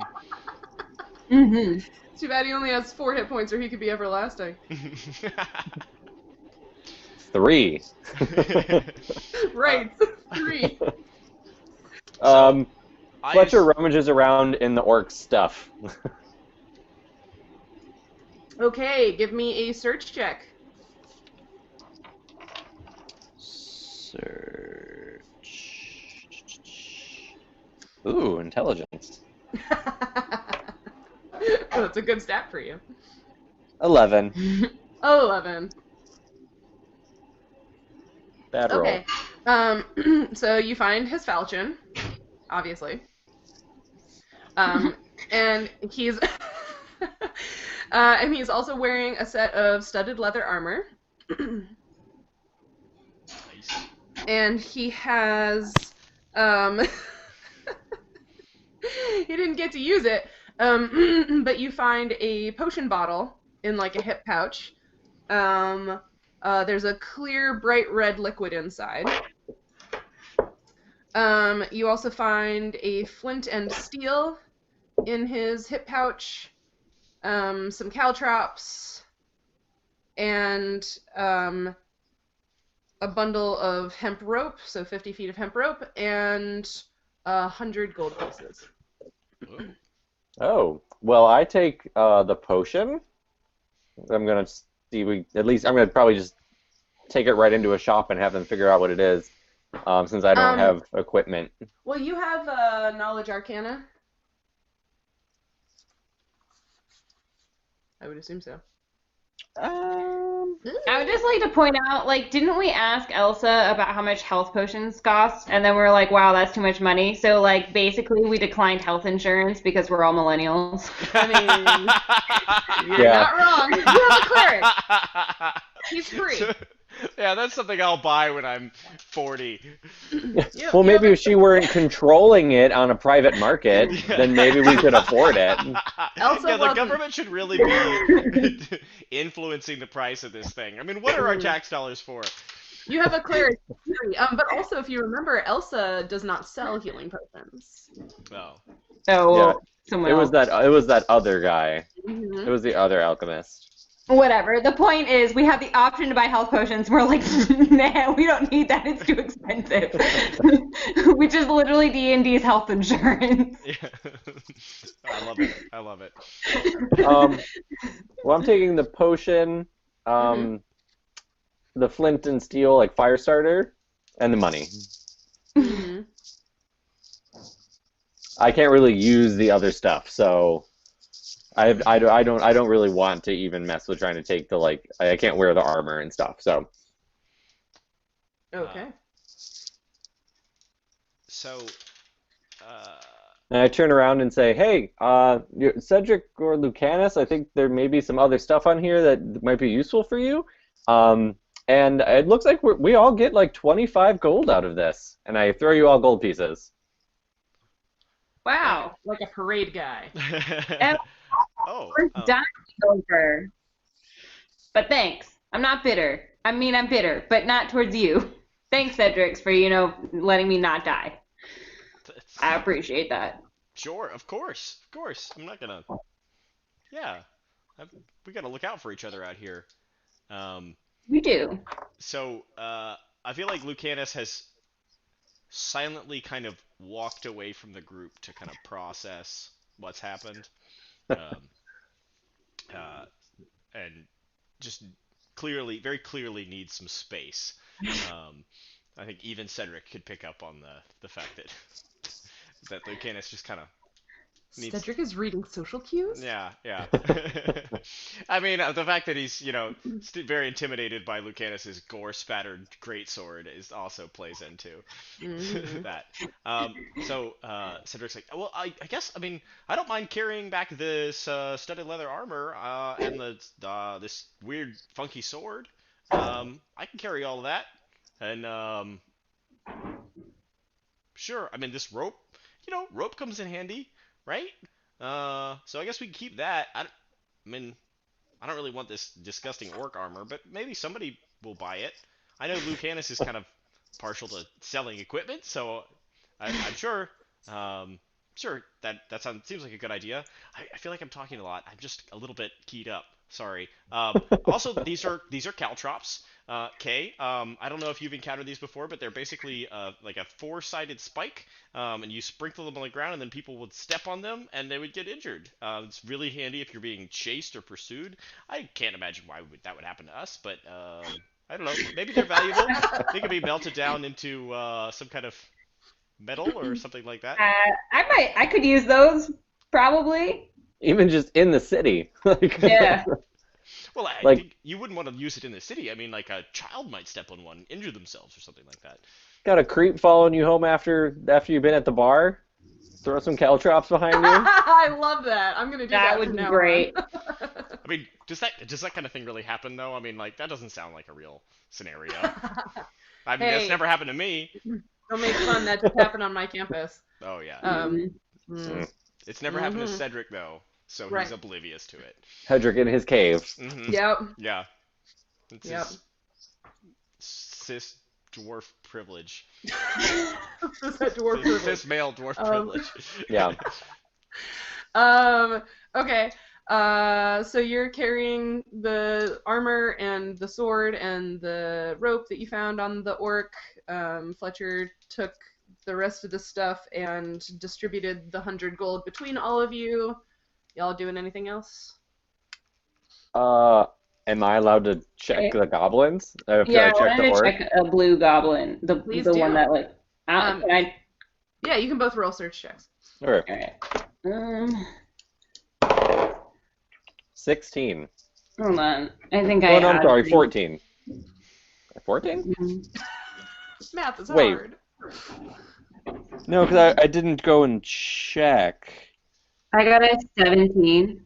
Nice. Oh, no, yeah, no, I have an extra modifier to search, so it is 16. Yep. Okay.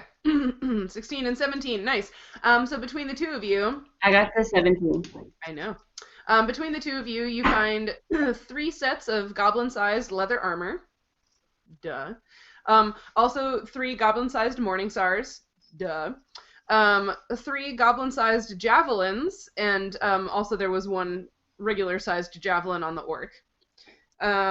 You find 2 more of those potion bottles with the same looking clear bright red liquid inside. Another flint and steel, another hemp rope, 2 small vials with a sort of like weird gray like viscous something in them, and another 50 gold. So that was we all Yeah, found we're gold. found all that stuff because we searched together.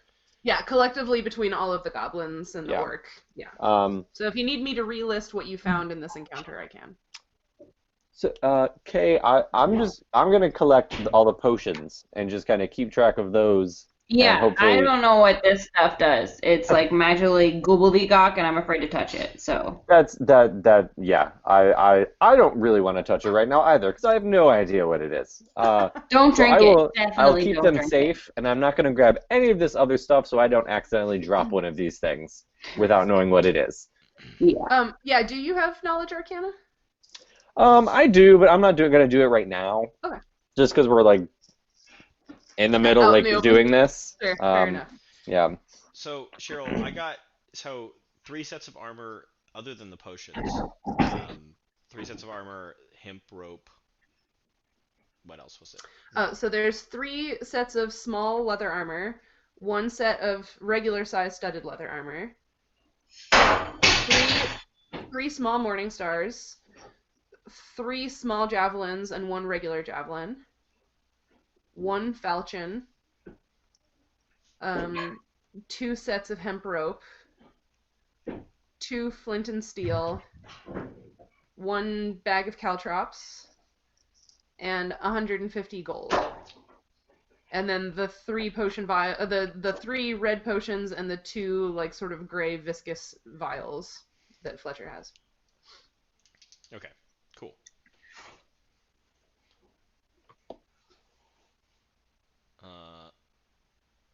So I guess Lucanus is going to carry all of the extra armor, javelins, and morning stars. Cool. So he's going to take some of the rope and like kind of tie it into a big bundle, and like fashion that into like a, second backpack that kind of sits on top of his backpack. Love it.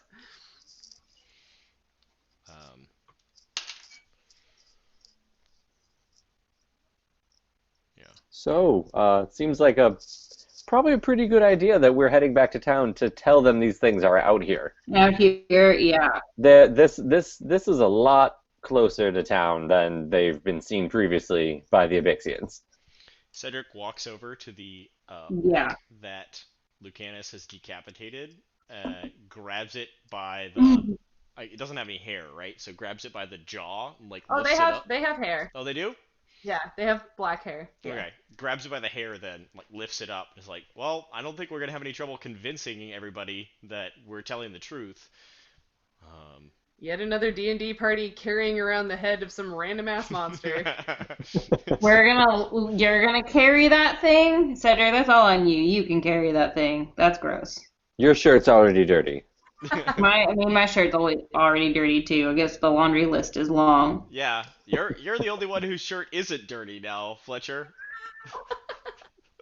And I'll keep it that way. It's true. You gotta The teach me wizard is that a secret snappy sometime. dresser. Not all of us have magic air shields, okay? Yeah, that was actually really impressive. That air Repels shield attacks was so and blood cool. splatter. Thank you. It keeps me from dying, Yeah, that's as nice. it were. That's nice. Yeah, that sounds nice. Clearly, Kae needs one of those too. Yeah, I definitely could use one of those. How are you feeling? I could definitely be better, but I'm not dead, so. Then we should probably get back to town as quick as we can so we don't encounter anything more. Agreed. Good idea. Yeah, let's go. All right, so you are continuing your trek back to New Seychester? Mhm. Marvelous.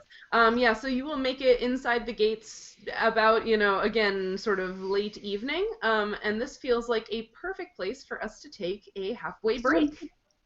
So Yeah. thank you to Dalton, who's been watching us on Periscope, and Yay, Eric, Dalton. and the other people whose names I can't see on the Twitch chat anymore. Sorry, my computer has a problem staying connected to the internet. Anyway, thanks. We're so glad you're here. We hope you're enjoying our 10th episode of Nature Check. We're enjoying it.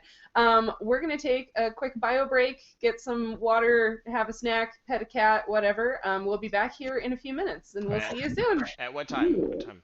What time? Yeah. Oh, Nancy doesn't have to walk a dog. 5 minutes? I don't, but I do want to eat some food, so 5 like minutes, 3 minutes. 7 minutes, something Eight. like that. 8:50. 7, 8-ish Perfect. minutes? Yeah, Okay. 7, 8-ish minutes. All right. Okay.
And my mouth is stuck together. That's awesome. Hi, everyone. Nutella and D&D. Yeah. Well, hi, everyone. We're back. Glad to see you all with us. Thank you to the people who just joined. Hello, Chad. Lots of numbers after your name on Periscope. We had an excellent question on Twitch from our dear friend Eric Early, who sometimes plays the Reverend Marcus Brown when we go back in time. And Eric wants to know, would you rather fight a single Tarrasque-sized goblin or 100 goblin-sized Tarrasques? And Peter had just started thinking about that. I don't know what Tarrasques are. Yeah, I pulled up the Tarrasque stats for those who might be curious. So a Tarrasque is a colossal magical beast. You can find lots of cool pictures of it online if you Google it, but basically it's like a colossal is the size category on like in the D&D world, but it is just enormous. It is a world-ending challenge rating 20 monster. It is capable of swallowing smaller creatures whole, so basically if it grabs you with its bite, it can just swallow you whole. Actually, the Megalodon that you guys fought also had that ability, if you noticed. It looks kind of like Godzilla covered in giant spikes. But also quadrupedal. Yeah. But yeah, its bite attack is a D20 plus 57. This thing is bad news. So, I don't know. If you had to fight 100 goblin-sized ones, like Peter pointed out, goblins are not that small. They're only one size category smaller than, like... Yeah, like... normal, which means that, like, goblins and, like, halflings and gnomes are all the same size category. So, like... If it was like chicken-sized Tarrasques, I feel like, then it'd be kind of like... Do you not play Zelda? Do you not know how the chickens destroy you in Ocarina of Time? Well, okay, let's be clear. Me or Cedric, either way, very dead. It's not really gonna make much difference either way. No. Yeah, I feel like there's a 0% chance of surviving both. I mean, I think I'd rather just fight the big one so I die, like, in one shot and don't feel it. like you just get stepped on by a giant goblin. But that's the thing, like, goblins aren't very smart, and, like, I feel like a Tarrasque-sized goblin would, like, you could still do something to it. Or maybe you could run away? Like, you could hide from it? Like, if it's that big, maybe you'd be able to, like, run into a building and it would just kind of wander off. But I feel like with 100, like, medium, like, 3-foot tall dinosaur creatures, like, they're gonna find you, You also have to remember that, the Tarrasque has a plus 30 to its armor class, which is all natural armor. It's got a carapace, is what it's listed as having, which we're all very familiar with. But a goblin does not have that kind of natural armor. So if you scaled up a goblin to Tarrasque size, it would have a -8 to its AC because it would be so huge. So it would actually be very easy to hit and damage a Tarrasque-sized goblin. Okay, so as far as... Ryan, are you muted? Yes. Oh, it did. Oh, it didn't unmute me. I thought you were just being real quiet. He was pontificating so well. Like, yeah, the goblin, like, it might be really big, but it's not gonna get, like, it's not gonna have the stats of the Tarrasque when it's that big. It's still gonna be like kind of a wimpy goblin, and you probably could, like, do a lot of stuff to it pretty easily. Whereas, like, even smaller Tarrasques are probably still gonna be, like, pretty bad customers to have to deal with. Like. Okay, so, and Eric probably knows more about this than I do, but there is also, like, a whole science to the way that animals scale, right? That it's not a linear relationship. Yeah. So, really, if you took a goblin, to get real pedantic about it, if you took a goblin and you made it suddenly Tarrasque-sized, like, its bones would, like, shatter under the weight, and it would just, like, turn into a big pile of goo. Yeah. Well, yes, but this is D&D, so if some maniacal wizard wanted to make a Tarrasque-sized goblin, they totally could. Sure. Yeah. Well, I mean, have to, like, reforge its entire body structure and like change, like like how like the blood vessels worked and Yeah. how like oxygen exchange worked and like so much would have to be physically completely different about the goblin. Would it really still be a goblin? I mean, we could go over the allometry behind this all night. That's what I want to But- do. All right, everybody, settle in for the next hour. This is now allometry cast, Yeah. where we just discuss scaling things. Yes. The science of scaling. That's what allometry is for those of you who aren't physiology nerds. Veronica says you all have a very defeatist attitude about the Tarrasque. They are very, yeah. And Eric Because it says, just kills you. yeah. Eric says, or the goblin's heart, which normally beats quickly, would cause the colossal goblin to explode. Well, that's a fun image. That's hilarious. It just died of a heart attack. Yeah. Yeah. Done. Problem solved. I picked the big one from the beginning, by the way. Oh, and he says, and the Tarrasque's hearts, which beat slowly, would just cause the small Tarrasques to pass out due to lack of oxygen. Fair enough. Yeah, it's true. That's like if you made a mouse an elephant a mouse. That, like... Mm-hmm. It's true. Yeah, physiology. Yes. It's not a fun answer. It's like everything would just die. Everything is But it's besides it is but it's Weird. D&D. Wonderful function. Yeah. We'd be But it's D&D, scared. so nothing would die. Yeah. And you'd have to still deal with it. Yeah. We'd be scared, but we'd figure it out. Yeah.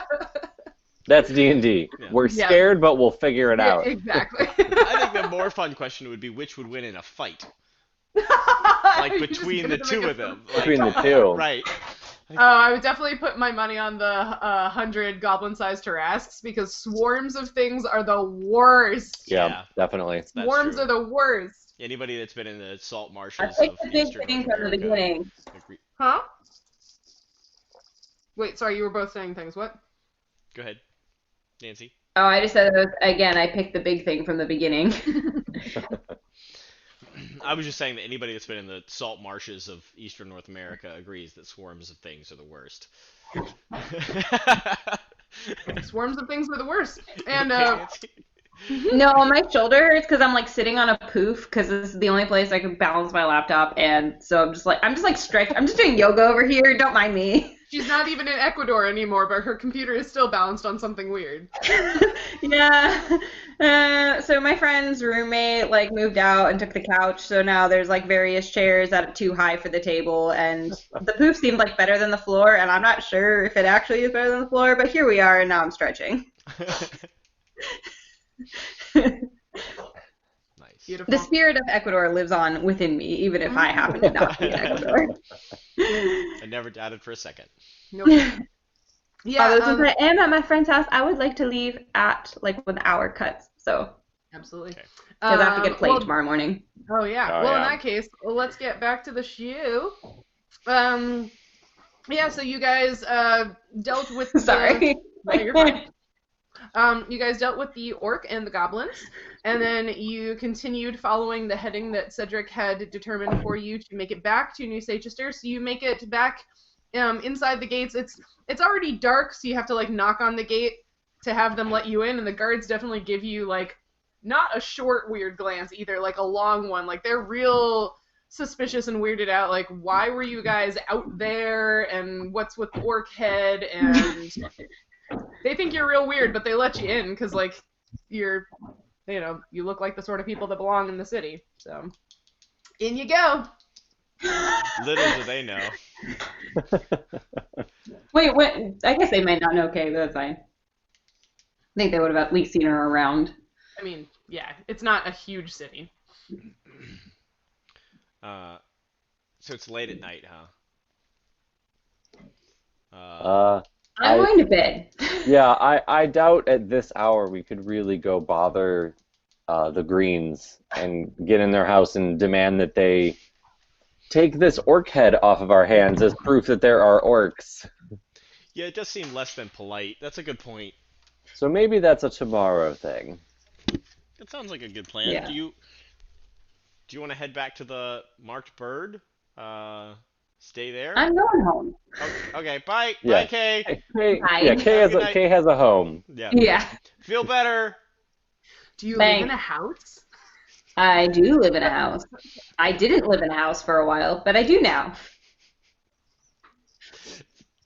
And Cedric then didn't the ask three of that us, time.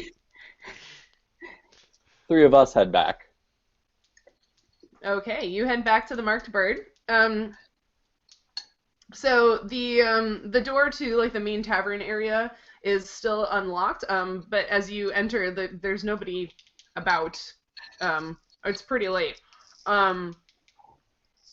As you come in though, and you make a little bit of door noise, Leon sort of pokes his head out from the back room and, I wasn't expecting to see you at this hour. Hello. And then he sort of looks at all of you, and there's like more blood, and there's a head, and what is that? Where is that coming from, That was at Nancy's. Nancy? It was. If someone is like revving their, I don't know, sports car or something outside on the street. How Sorry. do they find you? What'd you say? They come and they find you. Yeah, I don't know. What did you say, Hannah?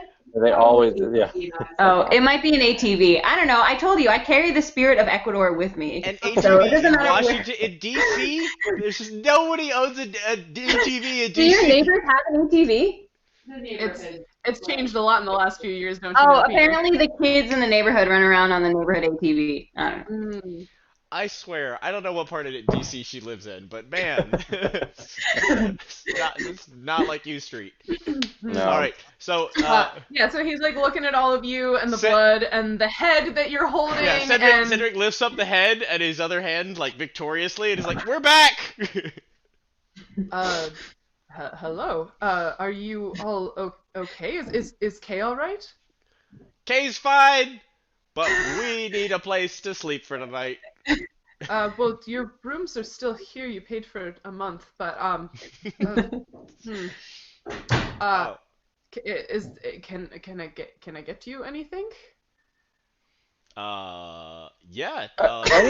Anything you have left that could be a meal would be very appreciated. Yes, I can do that. So he sort of rummages in the back room for a minute or two, and he comes out with like basically like cold cuts and cheese and bread, that kind of dealio. But he also has an envelope in his hand that he hands to you, Fletcher, and says, "This Casper left this for you while you were gone." Cedric is like holding his hand underneath the dripping head now, like the head, like It's still dripping? Shouldn't all the blood be out of it? Okay, fine. It's like coagulated, but just in case, to be polite, because he's worried that it's gonna drip on the floor, and he's like, "Actually, do you have like a sack or maybe some ice that I could put this on?" Actually, I'm sorry. I just realized that it's pretty gross to have it in here where food is being served. Ice. We don't have. I don't have a whole lot of ice. It's got food on it. I have a burlap sack if that would work for you. That'd be great. Maybe some like rags to stick in the bottom to soak up all the. Use your shirt. Use your shirt. It's my only shirt. You're not here. Go buy a new shirt. So yeah, he goes and gets you a burlap sack and brings that back out. Right, I put the head in the sack.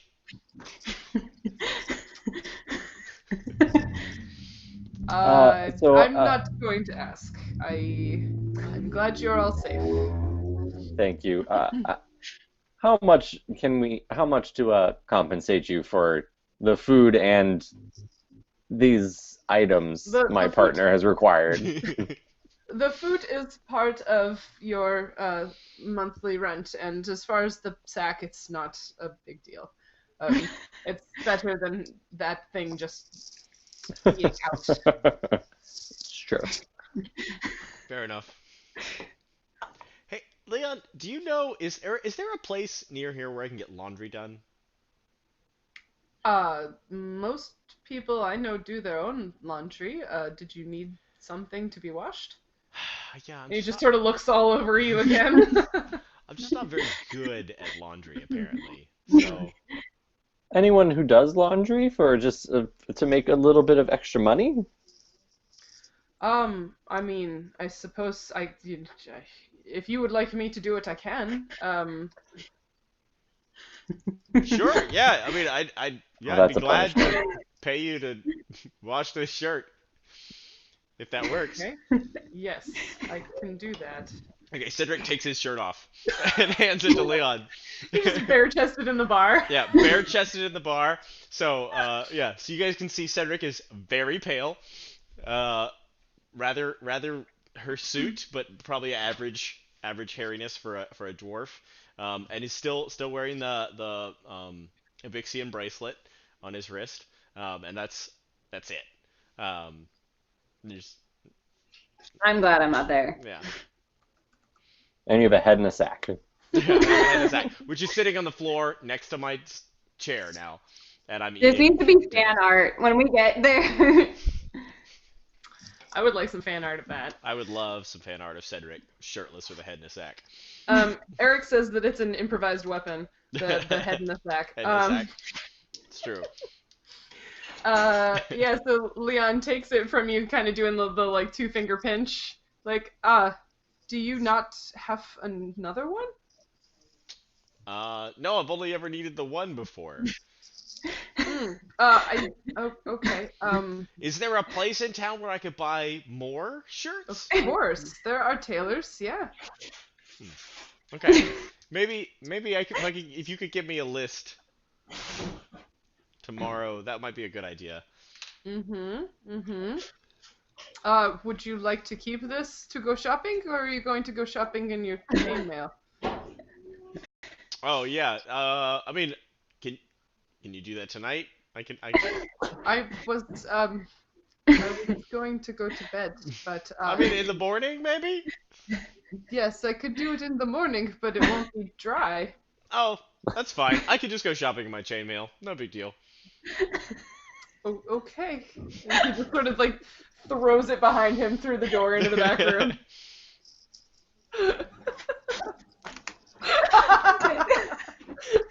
Nancy is dying.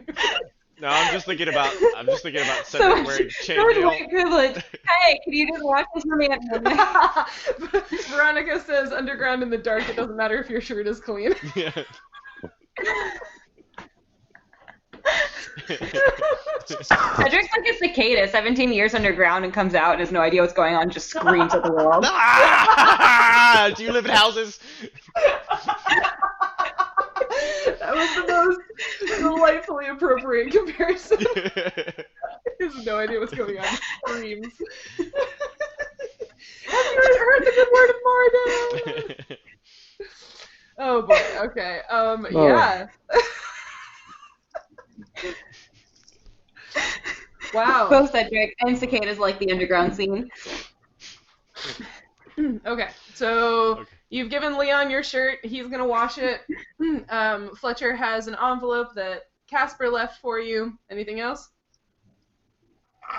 Well, I mean, if we sit down and eat, I'm gonna open the envelope to look at it while we're down there eating before we go to bed. Marvelous. Would you like me to read the letter aloud to you? Sure. I'm gonna share it with, assuming it's for all of us. I'm gonna show them too. So. My dearest friends, Mr. Feist has told me he is under the impression you may have gone out into the wilds of Arda adventuring. Good show. At your earliest convenience upon returning, please send me a missive so that I may meet you at the Marked Bird, as my office at the Royal Academy building is still under construction. Until then, I eagerly await stories of your escapades. Sincerely yours, Casper Reed. Okay. So I hand it around for them to read. If Lucanus might have just gone straight upstairs, but whenever we see him, I mean, we'll just let him know, and I'll hand Kay the letter in the morning when we see her. So. Okie dokie. Yeah, I think Lucanus went straight up to bed. Yeah. Mm-hmm. Yeah, then we eat, and then I think Fletcher goes straight up to bed. It's been a very long day, and we haven't been in our like home base beds for a long time. So Nothing like sleeping in your own bed. So as he heads up to bed, Cedric kind of walks over to Lucanus's door and kind of leans up against it and kind of does a soft knock, and he just says, "Hey, I I know you're probably not ready to talk about this yet, but if you ever need somebody to talk to, just let me know. Uh, okay. I hope you have a good night. Bye." And then heads over to his room and goes to bed. You were the most awkward counselor, and I love it. Aw. Just my grandfather was pastoral counseling. He had a PhD in pastoral counseling. Just really channeling my awkward grandfather coffee. Well, all right then. Okay, so you all go to sleep for the night, and you wake up, and it is the Oladamum. We get a hit point back, right? Yes, you get 1 hit point back. Yeah. So Fletcher's back up to full. I'm at full, Good job, Fletcher. which is only 4. So Oh, so Yes, sad. you get 1 hit point back. Lucanus gets 1 hit point back as well. Oh yeah. Yeah, so it is Oladamum, that's the equivalent of Friday, the 5th day of Bloom Run in the year 972.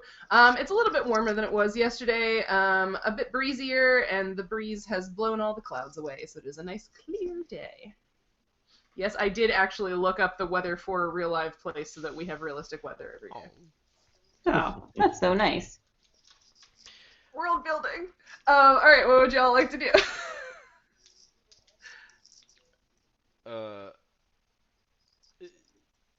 We're so Cedric and I assume Fletcher are talking in the Mark Bird. yeah, we're usually down eating, and Kay usually meet Kay here has kind of become our regular thing. Yeah, and I feel like Cedric and Fletcher are both morning people, so they're up and at 'em. Kay's in bed, wondering if it's even worth getting out of bed anymore. So Slightly traumatized. only slightly? That's pretty good. Considering you're a teenager who's been attacked by a giant spider, seen somebody die, and helped participate in the murder of several sentient beings. Well, when you put it like that, it's no fun anymore. Come on, Peter. Yeah, I almost got murderized in one shot by something half her size. She's not feeling so great. I imagine so. Like a morning star has spikes on it, right? Which definitely hit you in the stomach. So I imagine it's kind of like there's where Cedric healed you. There's kind of new scar tissue already on your stomach, which I imagine is real disconcerting to look at. So. Yeah, and the pile of bloody clothes on the floor. All the things. Which you got back home late enough that your parents didn't see you. You just kind of snuck in. So yeah. So Fletcher, do you want to send a letter to Casper? Do you want to try and talk with him before we leave again? We need to meet with the Greens as well. I feel like we've got a lot of errands to do before we're ready to leave town again. Yeah, the Casper's note didn't sound very pressing. Like he wants to be updated on what we found, which is basically what he asked us to do to help his guild. So I'd say the most important thing is going to the Greens and getting the word out about this threat. I'd probably make a decision once we take care of that. Because we also wanted to leave town again. Yeah. But I don't know if Kay will be quite up for that yet. Well, we could just leave a message with Leon if Kay comes in. I assume Seems like Well, Lucanus is also sleeping in. I feel like the two of us could go to the Greens and talk to them. well, Kay was kind of the connection to them. If we just show up, I don't know how well I that mean, might go over. well, I mean, we've met with them several times. I don't see why they wouldn't meet with us. I mean, we did them a huge favor. I'm sure they would at least meet with us.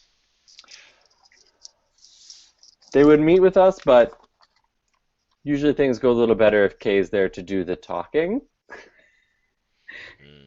if you know what I mean, buddy.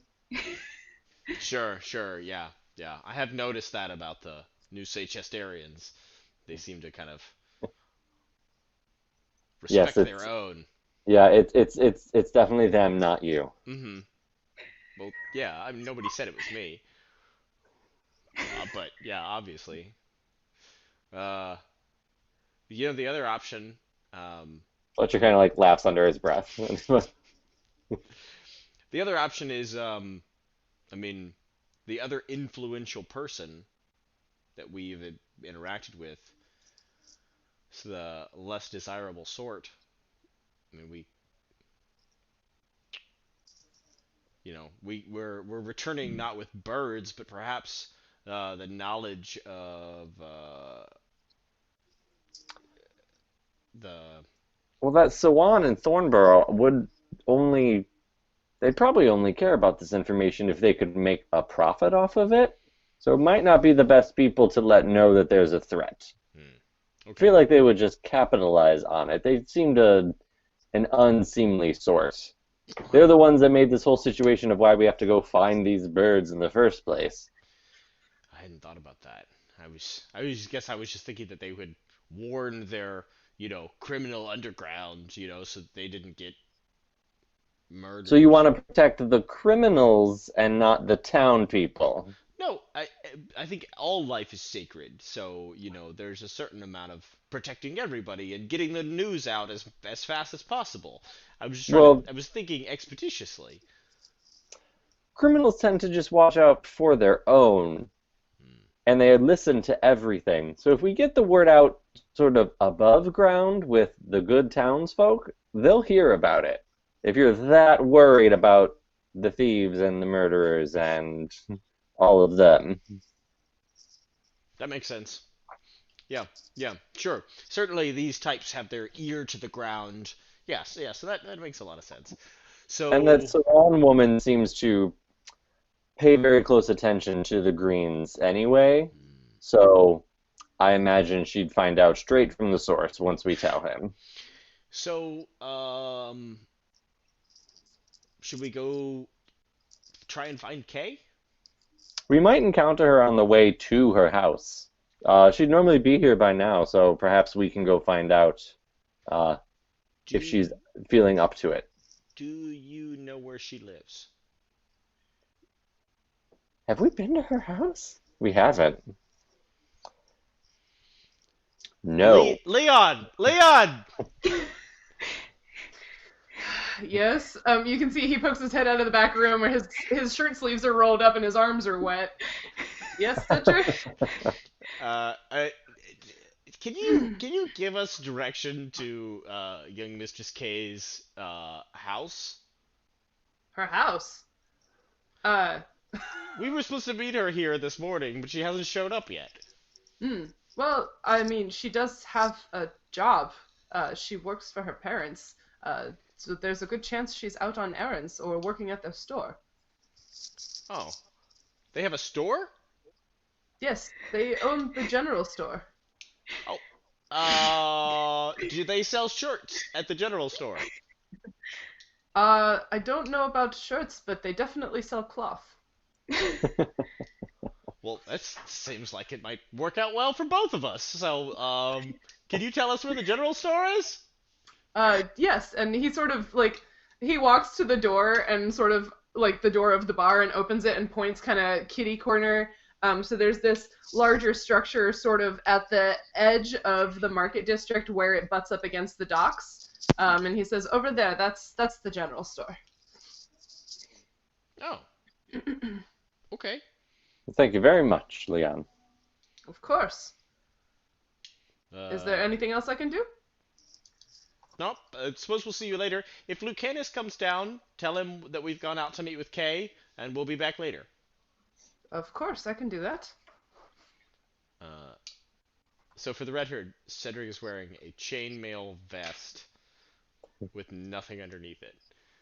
There's lots of chest hair poking out through the links in the There chain. were lots of comments on the chest hair getting tangled in the links. I'm glad I'm that's not the gonna only end up- one that was thinking about that. Like, No, I'm that's gonna end up like hurting. cringing so much just thinking about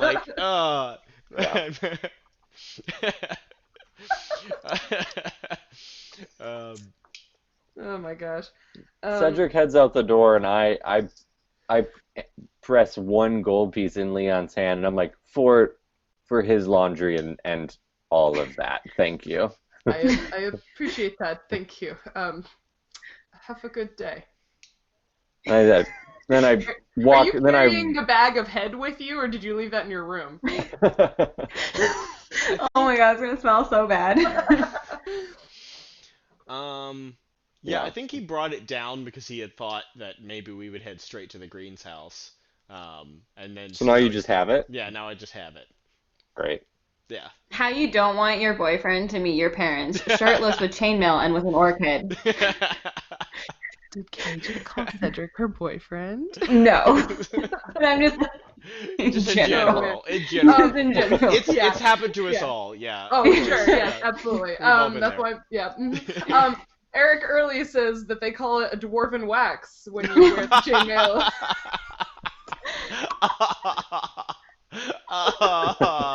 I hate it so much. Peter is hurt. What do you mean the shipping has begun? I think there was already shipping happening.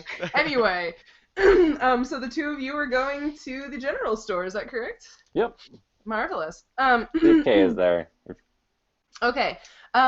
So this is one of the larger buildings in the market district, though made simply of whitewashed wood.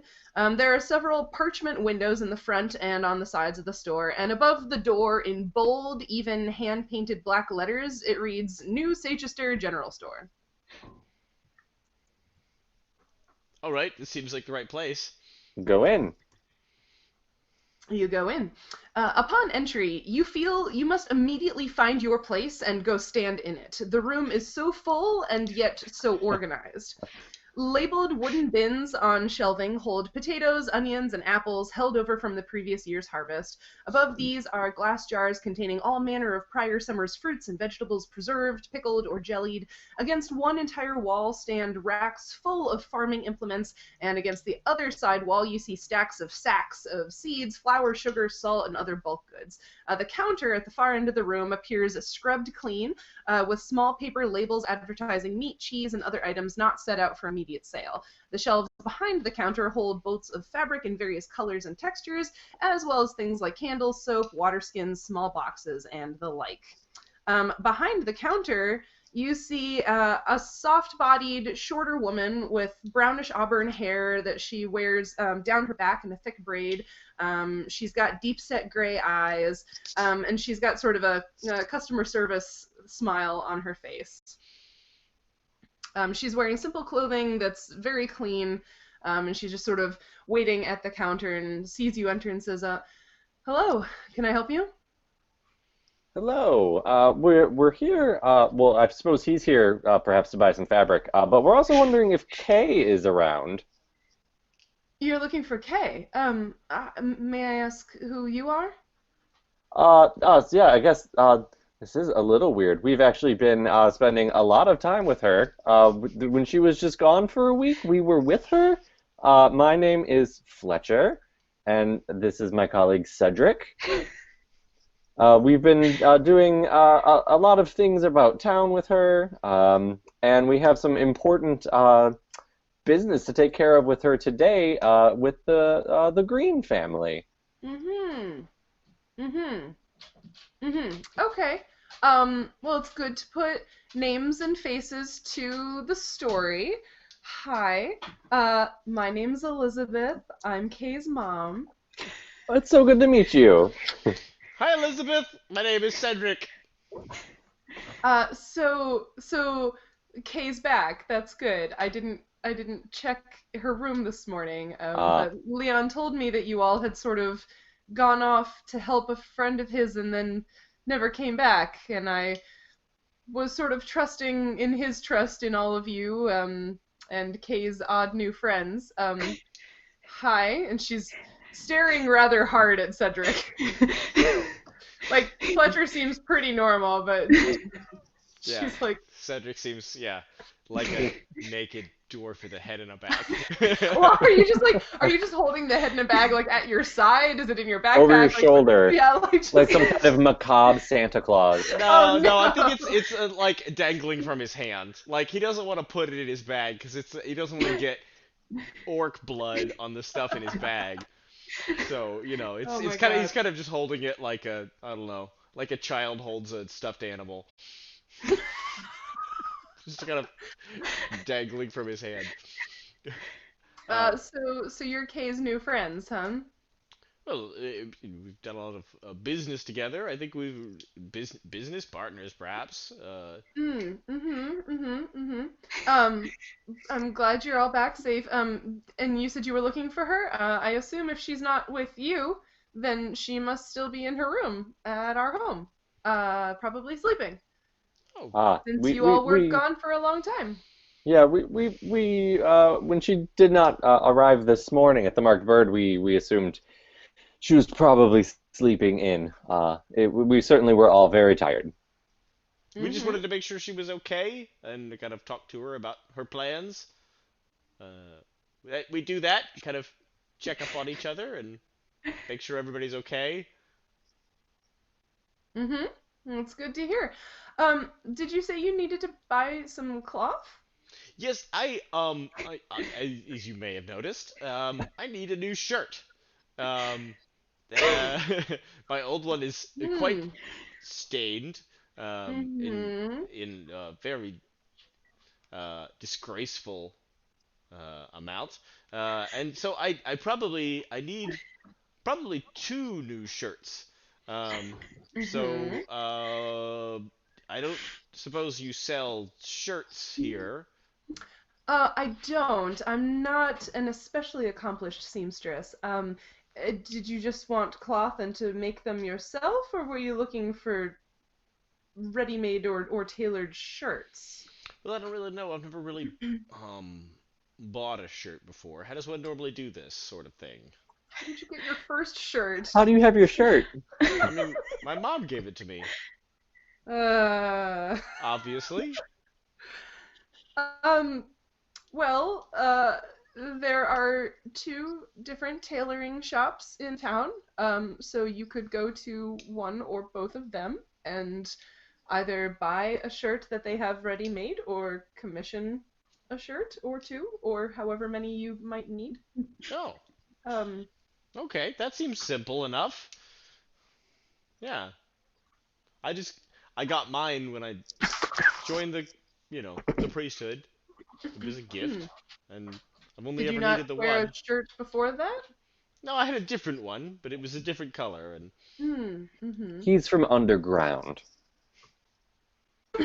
She sort of like leans towards you just ever so slightly and says, I had gathered that, I guess.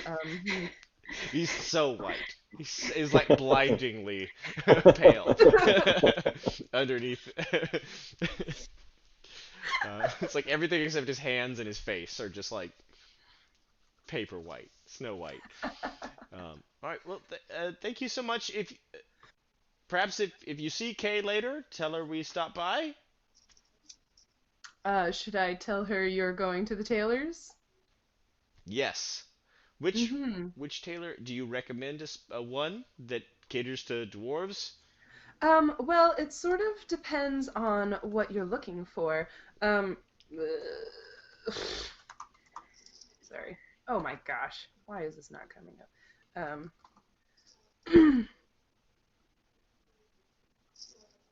There we go. Well, yes, so there's two. It sort of depends on what you're in the market for. If you're looking just for simple everyday work clothes, the weathered cloak is a nice place to get those. If you're looking for something a little fancier, I suppose you could go to the Raven's Wing. All right, that's very helpful. Thank you so much. Can you tell me where the weathered cloak is located? Yes, so she gives you instructions. It is on, there's basically like sort of two broad thoroughfares in the market district. And so it's along, like basically all of the shops are somewhere here in this market district, basically. Right. So she gives you instructions to a shop along one of those broad thoroughfares. Fantastic. Thank you so much. You've been so helpful. I really appreciate it. My pleasure.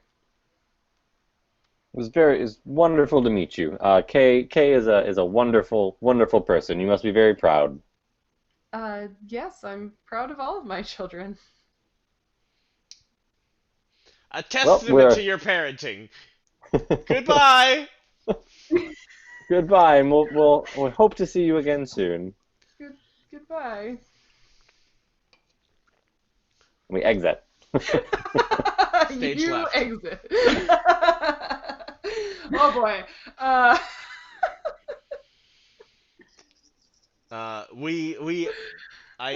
Cedric is just assuming that Fletcher's just kind of following along. I'm gonna head straight to the weathered cloak. Yeah, I mean, there's no.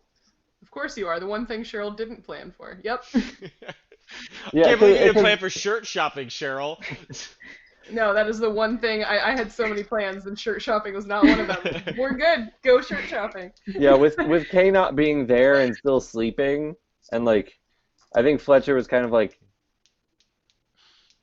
the vibe was like, I am not gonna ask like, where do you live so we can go find your daughter. So it's just gonna be kind of like waiting, and hopefully we run into Kae. So I guess we're going shirt shopping. Going shopping. We're gonna do a fashion montage. My favorite. I guess in some of all of this, Kae like decides to attempt to face life. She's tried several times and just like gets up, like looks at her stomach, like looks at the bloody clothes and just cries. Oh. How many hit points are you still missing? I'm not missing many anymore. I'm only missing 3. Okay. But it's more like the emotional trauma that cannot be healed. Nope. Because she hasn't been out of the city ever. Yep. Right? So like the everything is catching up with her. You're not battle hardened yet. It's been a bit much. This happened and it's like a lot. Yeah, she's 17 too. So she's like lived the city life where she like gets cloth for her parents and like that one time talked to the scary guy around the docks. It's been a little bit. It's been a rough week. Yeah. So I think she gets up and looks at the clothes and just throws them out. Just like puts them in a bag, closes the bag, contemplates lighting it on fire, and just like throws them out somewhere. Like weird, a lot of weird lumpy bags with blood coming out of them in this game. Right. It's like can't even. She like then decides to like rally as much as possible and like put on kind of nice clothes to pretend like the last week didn't happen. Okay.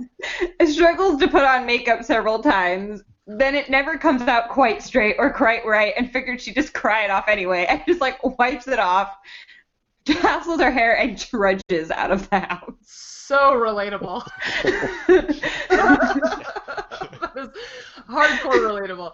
Oh. All right, where are you going, Kae? She doesn't even know. She just kind of like hits the street and like looks up. She's like, I don't know if I should go work in the shop. I don't know if I should go to the marked bird. I don't know if I should find my brother and cry. Like, I don't know if I should find Azzy and cry or just like sit on the steps outside her house. I think she's just gonna sit on the steps outside her house for another few minutes. Okay, that's happening. Oh boy. Insert the moody teenager. I think that's pretty understandable. She pops in her earbuds and turns on her iPad or iPod. iPod. Time for some Right. Morrissey. Is there a spell that does that? Just plays music. All right, boys, what are you doing? Heading to the web cloak. Yeah, when we get there, Cedric's gonna go in. I'm gonna spend the time, since I'm not shopping for things, I'm gonna try to do my a few Arcana checks on the weird potions I picked up. Okay, let's do that first. Okay. So what are you Arcana checking first? I'll do the bright red potions first. 18. Yeah, these are very obviously. Let me find the exact thing here. These are potions of cure light wounds. Oh.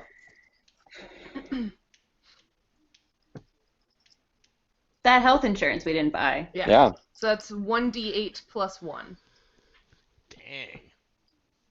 You can cast that. A lot better than Yeah, but still, I mean, a lot better than your spell that heals Yeah. 1. a lot better than cure minor wounds. Yeah. I don't know. That's true. Yeah. Maybe it's because you're taking more light wounds than minor wounds. The Very true. orc did not get a chance to use his potion of cure light wounds. Oh, that would have been so bad. He went from full to empty real quick. So then the weird gray vials I'll look at next. 17.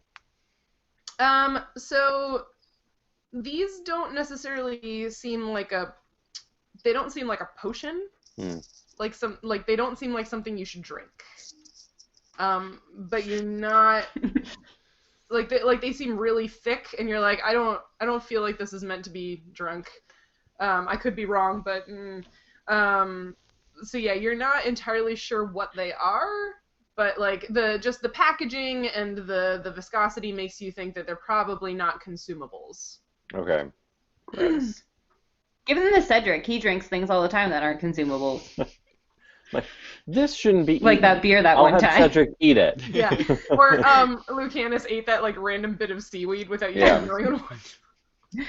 Yeah, he ate a random bit of seaweed and a sturge egg. Yeah. Yes, he did. It's okay. I've got plans for I Cedric. think Kay decides to trudge towards the general store and I just check in, but also say I don't really feel like working today.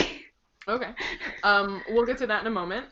First, Cedric's gonna go shopping, I guess. Okay. So as you go to open the door of this, it's a a modest sized shop, a green tile roof. It's kind of nice looking. You go to open the door, and the door just bursts open from the inside, and you are just run over by 4 boys, human boys. They look very much alike, medium brown skin, freckles, green eyes. They're yelling and sort of roughhousing as they burst through the door and definitely run you over. Give me a, let's see. Give me a reflex save. I fail. You fail. You are ass over tea kettle on the street. Oh, okay. How muddy is the street? It's not very muddy. It hasn't rained recently. Okay. So. All right. Yeah. Cedric kind of lies there, kind of stunned, for a second, and looks around, looks for Fletcher and to see where the boys went. Isn't it? Fletcher, are you still there? Yeah, he was going in the door, and I kind of stepped aside because I was going to spend the time, because I was going to be looking at the potions, and I was going to spend the time with the sturge eggs that I collected, that I was going to try to preserve in order to study and look at them. So I was going to spend time with those things outside, in the sunshine, while he dealt with his shirt situation. So I think I kind of saw him open the door and then just get bowled over into the street.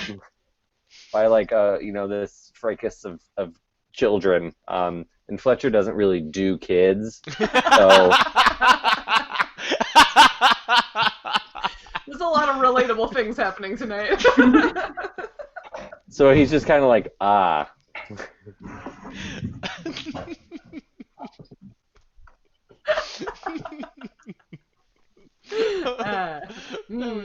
sorry, that was so good. Okay, so so Cedric kind of looks around. Do the kids stop at all, or do they just run off? Oh, they're just They're gone. cavorting down the street. Yeah. Okay, he's gonna pick himself up and kind of look. He kind of looks over at Fletcher. He gives him kind of a, boys will be boys kind of shrug, and then walks into the shop. and I shout, "See if they have any that's in a blood color." Are you bringing your head in a bag in with you, or did you leave that with Fletcher? Well, that's a good question. I poke my head back out of the shop and I say, can I leave the head in a bag with you?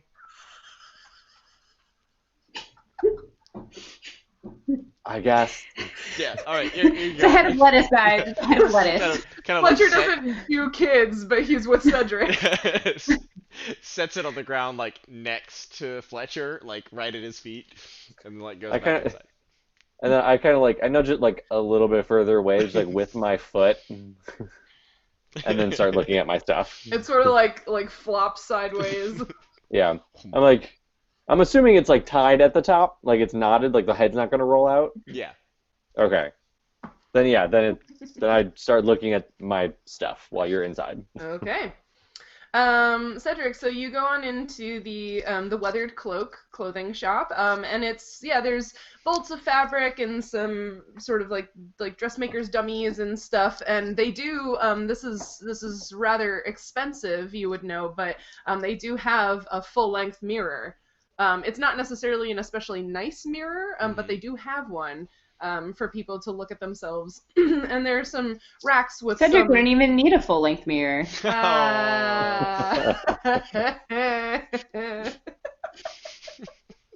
Wow. Sheryl liked that joke. You guys have been laughing so much about my jokes. You guys are making me feel so good. Nancy, you should always feel good. Yeah, so there's fabric and there's dressmakers dummies and there's this mirror and there's some racks of robes and shirts and breeches and things like that. And there's a young-ish human woman, maybe like late 20s, sort of moving in amongst the fabric, and she's got scissors in one hand and it looks like maybe a tape measure in the other. Reddish blonde hair, green eyes, freckles, so you can see where the boys maybe get the freckles from and stuff. She's rather thin and has delicate hands. You can see as she's doing all of this seamstress work, so it seems she's well suited for her job. And she sort of turns as you come in. All right. So she like, does she stop, or does she like seem like she's busy? I mean, she's working, but she sort of like she heard the door open again and kind of turned to check and see if there was someone there. Yeah. So, Cedric is kind of, the first thing I notice is the full-length mirror, and Cedric's gonna kind of walk over and like look at it closely and like inspect it for craftsmanship. Just kind of wants to see how it's silvered and kind of look at it kind of closely. And then once he's done looking at it, he wants to kind of glance around the room and see if there's anything that looks like the shirt that he owns. Like, is there anything pre-made on any of the racks? Yeah, there's some pre-made stuff. A lot of it is it's very simple and not shapeless, but like not especially. It's not like the shirt that you were wearing. I think we had established was sort of like a tailored white like button-down shirt. These are more like the sort of rough one size fits most clothes that like a farmer might wear, so rougher, simpler fabric, not necessarily a whole lot of shape to it, no buttons or ties or anything, just like throw on over your head kind of dealio. Yeah. Okay. Uh, excuse me. Can I interrupt whatever you're doing? Oh, hi, of course. Yes, did you need something? Uh, yeah. I'm sorry. This is my first time. I'm I I'm a shirt virgin. Not the line I was expecting. Here's another T-shirt. Shirt virgin.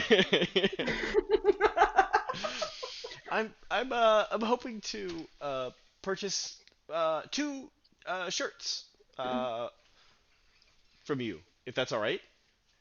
Of course, that's what we sell. Did you have a kind of shirt in mind? Well, are there lots of different kinds of shirts? Well, it... Why are you making me do this, Peter?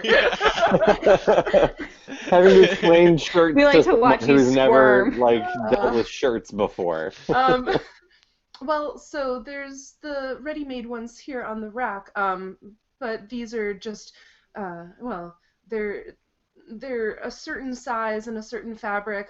If you wanted a shirt in a different size, if you wanted long or short sleeves, if you wanted something that was more tailored and formal, perhaps with a collar or cuffs or buttons. Is it just a single shirt? Did you want an overshirt? Were you thinking about a coat or a jacket? It sort of depends on what you want the shirt for. Ah, okay. I understand. I would like it to be this length, mid-calf, tailored to my width here. I would like to have 7 buttons. I would like the collar to come up to the base of my beard here, and I would like the cuffs to reach mid-hand and then fold back. And they would like to have them buttoned with 2 buttons, preferably iron or steel if you have it available. Brass would also be acceptable. And I would prefer it to be made out of a white or a brown fabric, preferably a natural fiber, and wool would be ideal. What would not be a natural fiber? Oh, nothing arcane or anything like that.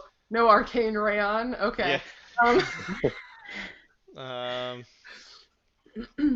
Cedric wants a mid-calf shirt. Yeah, I was like, that's sorry, a dress, mid-thigh, right? mid-thigh. I was like, Yeah. a moo-moo? Yeah, no, mid-thigh. Sorry. We also need fan art of Cedric and a moo-moo.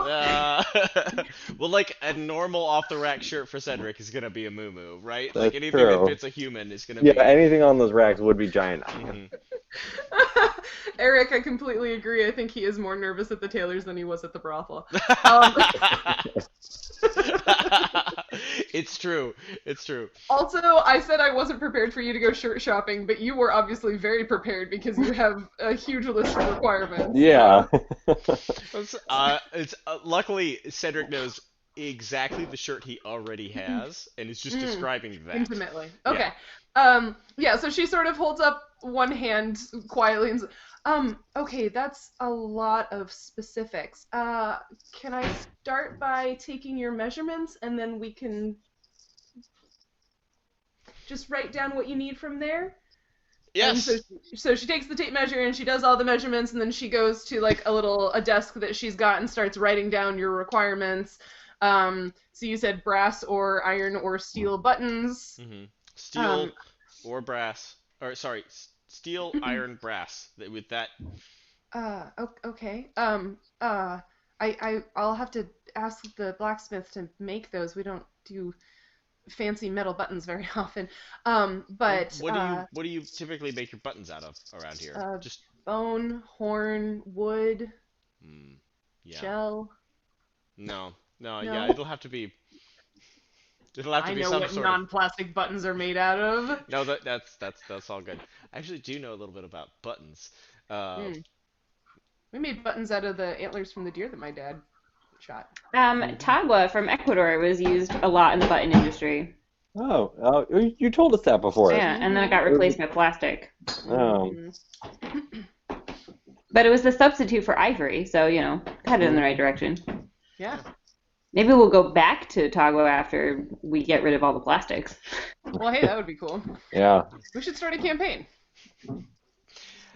We did. It's called Nature Check.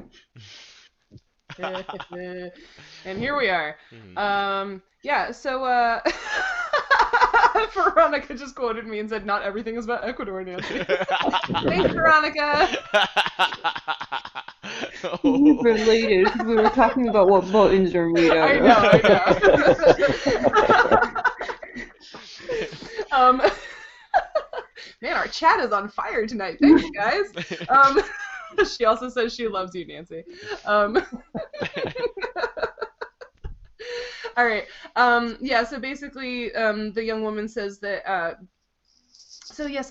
So I would have to custom order those. So you'd prefer steel buttons? Yes.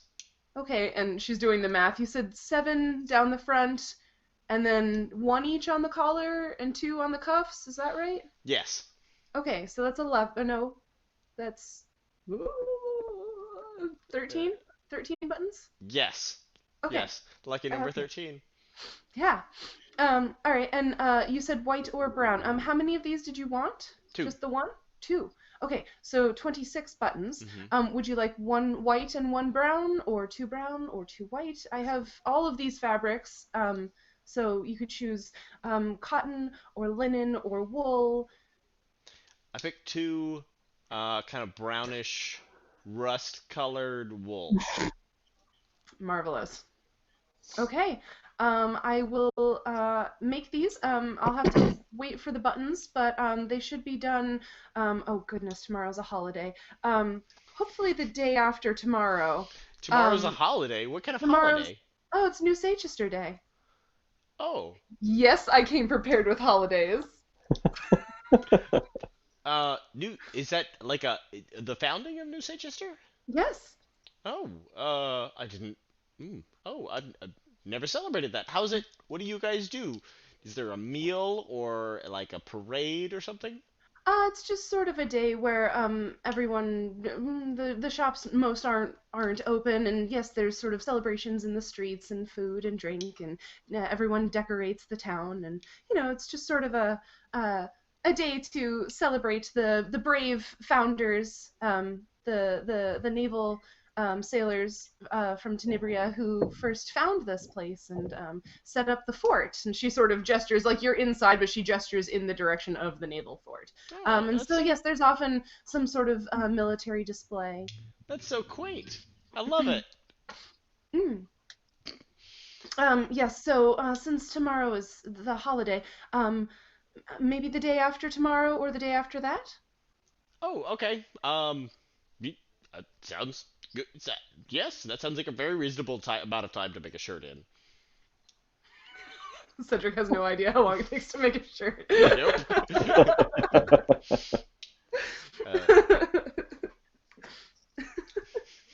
um, and that will be mm, that will be 15 silver. All right. I could. Yep. All right. That sounds good. Do I pay now or do I pay when I? Please, because I'll need to pay for the buttons from the blacksmith. Oh. Okay. Okay. He rummages around in his purse and hands over 15 silver. Thank you. And I'm sorry, I didn't get your name. Cedric. Oh, Cedric, it's lovely to meet you. I'm Summer. Oh, summer. It's lovely to meet you. It's one of my favorite seasons. There's only 4 to pick from. Right. Definitely in my top 5.